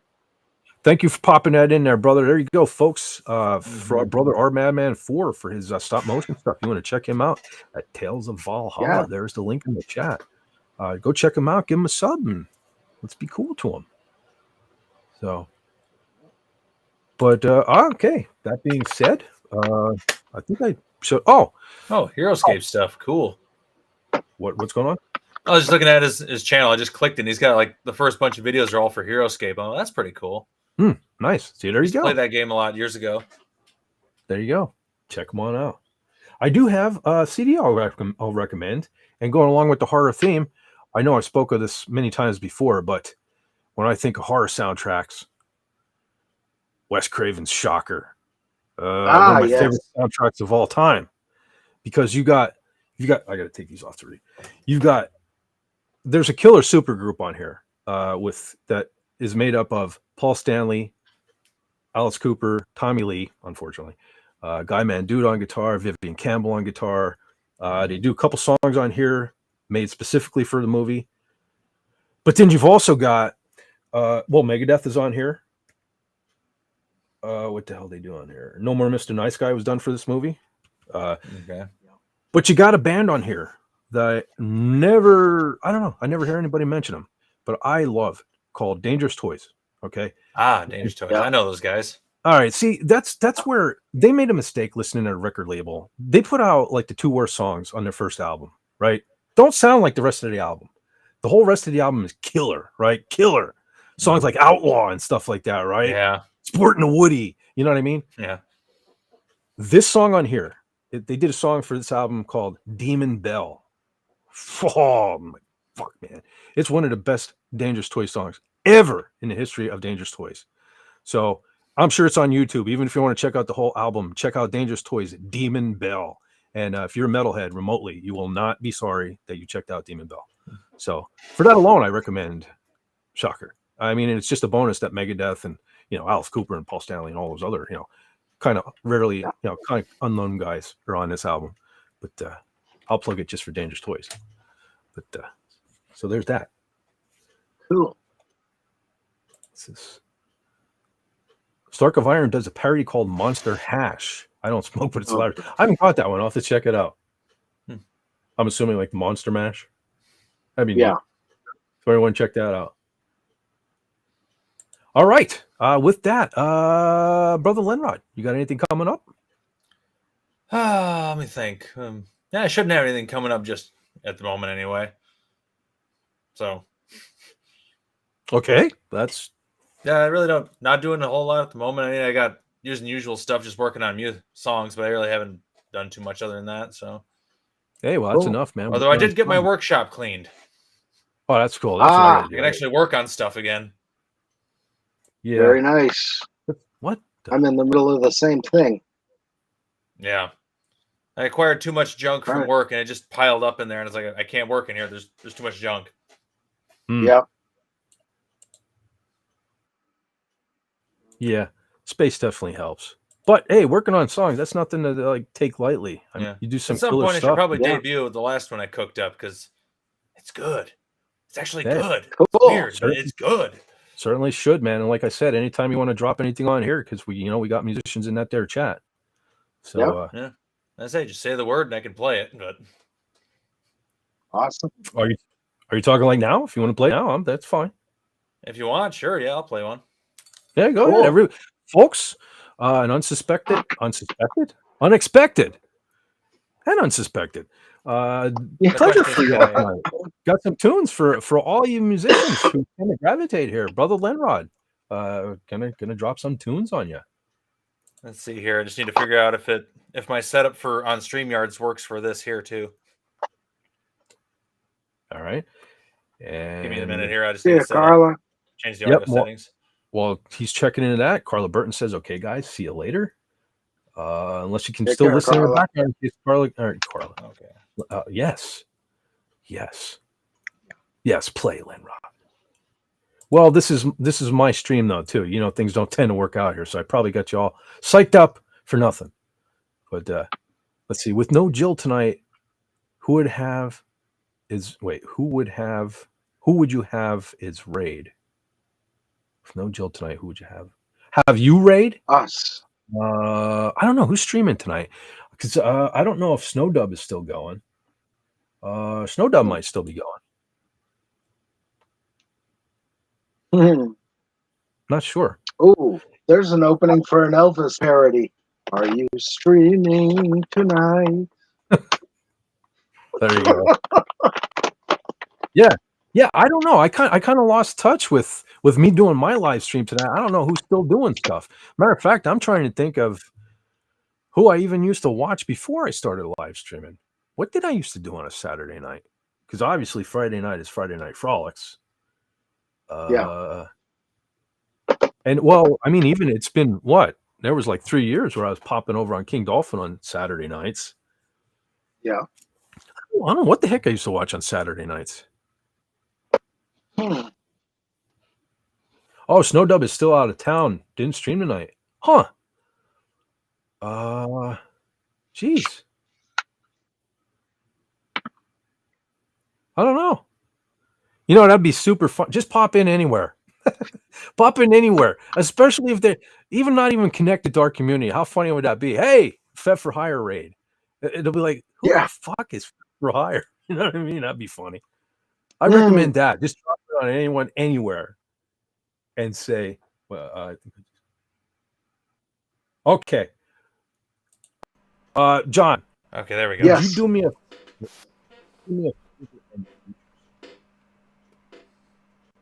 I can't hear you.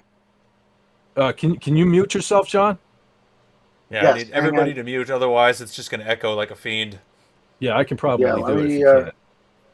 Oh, wow. Push the M button. Okay, I think he's muted. I lost my green ring. All right, so here you go, ladies and gentlemen. Here's a debut on the Fett for Hire channel of Lenrod's Tunes. I think you're going to be pleasantly surprised and really, really happy. Throw them horns up and take it away, brother Lenrod. All right, the new song here, this just a little quick backstory. This is about a legend in the shipping world in sailing days, about a ghost ship that was found deep near the Antarctic. So I call this one Hope and Jenny, parenthesis, September 22nd, 1839.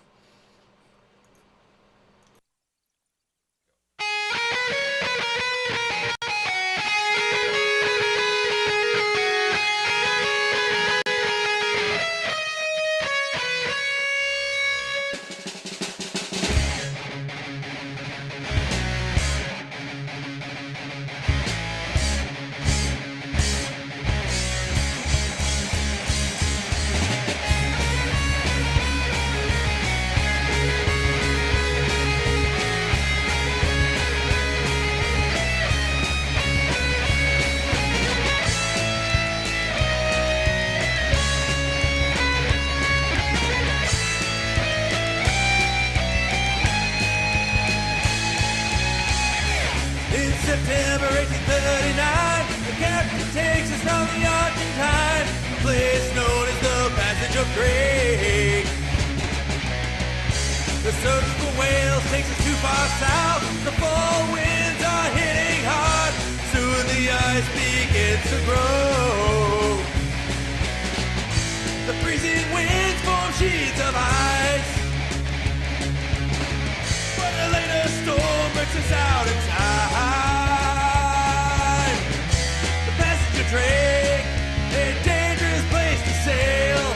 The Hope escaped the fate, broke from the ice and returned home to tell the tale. But is it true, this legend of the seas, of the Jenny trapped in ice since January 1823?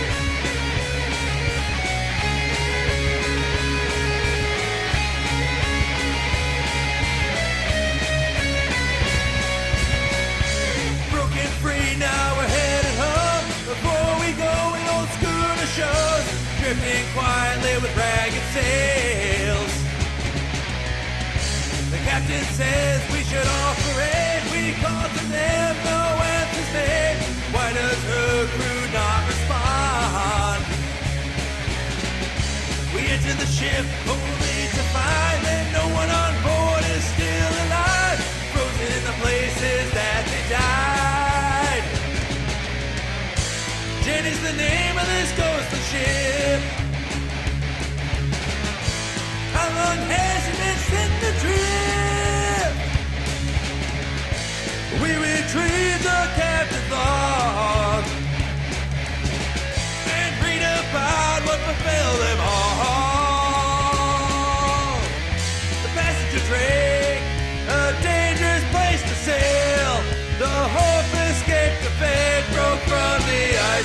return home to tell the tale. But is it true?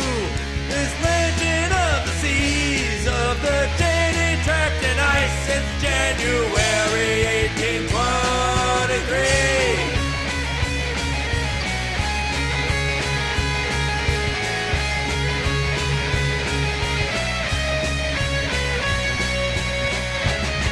It's now the 4th of May, tracked for 71 days. I'm the only one still alive. No food remaining, and the fire's gone out. No way to restart it. All hope is lost.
frozen up until now.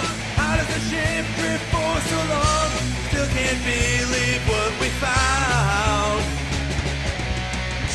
With a full wind in our sails, we head for home and search for whales. We cannot shake the horrid toe.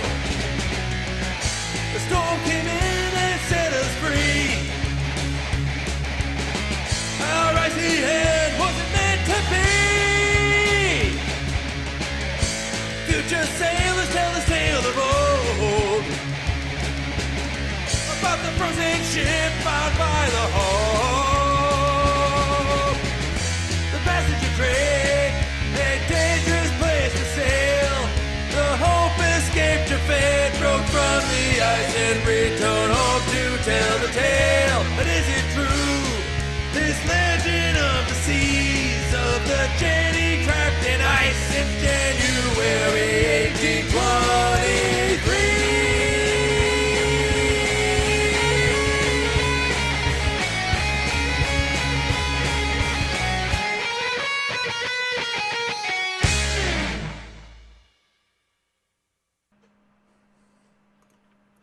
And there you have Dude, it. awesome. Well done, man. Fantastic. Listen, I've liked everything you've done, but this one, man, I don't know, man. I was totally Iron Maiden, right? Yeah. The Yeah. gallop. Holy smokes, dude. This one's really good. Really good. Yeah, I'm really happy with this one. Like, holy cow, this I've listened to it like 1,000 times, adjusting the mix, and it's like, I still don't hate it. This is doing good. I think I have something here. Very Yeah. cool, man. Yeah, that's awesome. Yeah, you got a lot of people saying cool and sweet, and you got some fans here tonight, brother. Yeah, and that lead theme lick is just awesome. Really like the break I had in there where it's like da da da da da, boom boom boom. Boom. Yeah. Very nice, man. Very nice. Well done, man. Absolutely. And thank you for sharing that with us all, man. See, that's the thing. I knew when he said earlier, "Whoa, I was just recording some music." See, that's what he was doing, folks. That's what I mean. That was not nothing. You know, it was like, I wasn't doing anything. No, that was fantastic. Recording some music. Man. From behind the fence, brother. Yeah, it just takes a long time to make it because it's all me. Yeah. That's it. And, you know, sometimes you build as you record. And that can be both fun and time consuming. Yeah. Wow. Yeah, like certain parts of the song didn't exist until I started recording it. Yeah. Yeah. Like that's how things sometimes tend to write themselves. Yeah. Like I'll hit a section and like I'll be playing the drums and some like I'll miss a beat at one point and I'm like, oh, that actually sounds really good. Let's try spreading that out. Mm-hmm. Yeah. Wow. Man, what a way to end the show too. That was fantastic, dude. And awesome. Like I said, Rob Wright's here. Yeah, Rob Wright dropped in. Yeah, he said, he was, man. He says, oh man, just in time. Yeah, he dug it. So, yeah, we got some cool musicians in this group too. That's what a lot of people, because you know what was it? Was it last week or the week before? When I think the week before when I had the acoustic guitar and Maria Latiantelli dropped in and she was surprised that I played the guitar. Yeah, we got a lot of good musicians in this community, and a lot of people don't know that. So that's I'm kind of glad. I wish that jam we did at PodCon had better audio quality because that sounded totally slamming. Yeah, me too. There's some pieces of that we were kind of jammed. So yeah. Awesome. Yeah, for those new to the channel and stuff, last year, Glenn Rod, myself, John, and King Dolphin, that their Dolphin, Raymond over there in King Dolphin TV, we all got together in Gettysburg, and we got up on stage and we jammed, and some of it went pretty well. It didn't record well. No, Pudgy was doing the mixing. Yeah, and he had too many cookies ahead of time, so he was already hyped up. So he was just putting everything on 10, you know. Yeah. The worst part is I had my computer set up to record, and I didn't hit record before we started playing. But oh well. Oh well. Yep. We'll do that again someday. Rob says, "Great job, sounded fantastic." It did. It sounded great, and that was on my crappy little speakers I got here. So I'm sure it sounds even better in person. So fantastic job. Something I do like about Restream over StreamYards, though, the accessibility of all the audio settings are like right here on the front panel. I don't have to go into the menu to get all of it. Yeah, no, it has its pluses. I will give it that. So, all right, I don't even know what to say after that. Anything John and I say is it's going to be small potatoes. But Brother John, probably don't have anything as fantastic as that going on. But what you got going on, dude? No, I'm still waiting for the inspiration for a video to put on my channel. And I'm also working on that theme song for King Dolphin Radio. So we'll see what comes of that. But yeah, you know, getting along, having fun, and open for something interesting. And speaking of which, John always forgets to say that he has a channel now. That's where you can catch them videos. He's going to start putting out. Yeah, so there's the link, everyone. Right down there, Feds Forever, which you can actually check out here on YouTube. And stay tuned because John's got some good things coming from what I understand. Yep, so, hoping to. Yeah, TZ says, don't hide your talent, dare to share. Exactly. Yep. That's why I'm trying to. That was my thought with why I finally decided to live stream, you know, every Saturday was to have us like-minded people come together, you know, and you don't even Mhm. have to be a metalhead to come here. You know, just Yeah. your guitar players, your drummers, and stuff like that. Because a lot of us who, you know, play guitar and are into the metal and stuff, we're also geeks too, and we tend to like Star Wars and Star Trek and all these geeky pop culture things too. So there's a lot of overlap. I mean, look at John Schaefer of Iced yeah, Earth. I mean, he's a huge comic book nerd. yeah. Well, a lot of people. I mean, geez, I can even remember. I was just talking about, I think, Evanescence last week when they're that. Oh, geez, I forgot his name. It was just right there. But their one guitar player came in the band. He had an Ibanez with Michael Myers on it. Man, it was the coolest thing ever. It had like knives, the knife on for the inlay and stuff like that. So there are so many people. I know. I was just talking to somebody about Corey Taylor from Slipknot. I know has a Boba Fett helmet signed by George Lucas. So yes, we tend to be geeky. We just tend to hide it. But I want this to be a place where we can just do it all and not be ashamed. Let's profess our love or hate in Disney case, but for things we like, you know. And sometimes it's Star Wars, sometimes it's Megadeth. We'll just cover it all. So, but yeah. Oh, Rob, right there. Rob, How big is Sleepy Hollow in your neck of the woods? It's actually pretty well known, and my mother actually lived in Irvington when she was a kid, so I have a connection to it more or less. You know what? Mentioning that, I gotta say, I already did. I guess I threw Shock 'Em Dead up, but let me just get that banner down. Yeah. Well, I guess I'll just do this. Yeah. You have to make me tiny too. Yeah.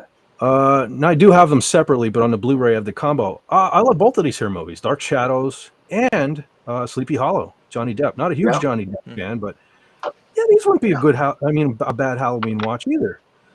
Yeah. You know, just want something on the creepier side. Matter of fact, I liked Christopher Walken as the headless in this movie. Very under. I think both movies were very underrated. Maybe a little biased because of Eva Green being in Dark Shadows. But I like Dark Shadows too. I thought that was well done. You know. So yeah. No, Sleepy Hollow. I can remember when I was a little kid, I didn't have very many record albums. But I did have this Halloween one that told the story of the Headless Horseman. And I would listen to that almost every Halloween. Because my mom had, you guys, John, you probably remember. I mean, the stereo was a piece of furniture. I mean, it was a big wooden, it was a table. Like I had to take everything off of it to be able to open it and get to the record. Yeah. But it was a table. But I would just go in because you typically weren't allowed in my mom's front room. Her front room was where all the good stuff was. Us kids weren't supposed to go in there. But on Halloween, she was making an exception for it. So like I was already in a room I wasn't always in every day. And I would go in there in the dark and lay in front of this big piece of furniture that was playing the tale, the Headless Horseman. And it used to creep me out so bad.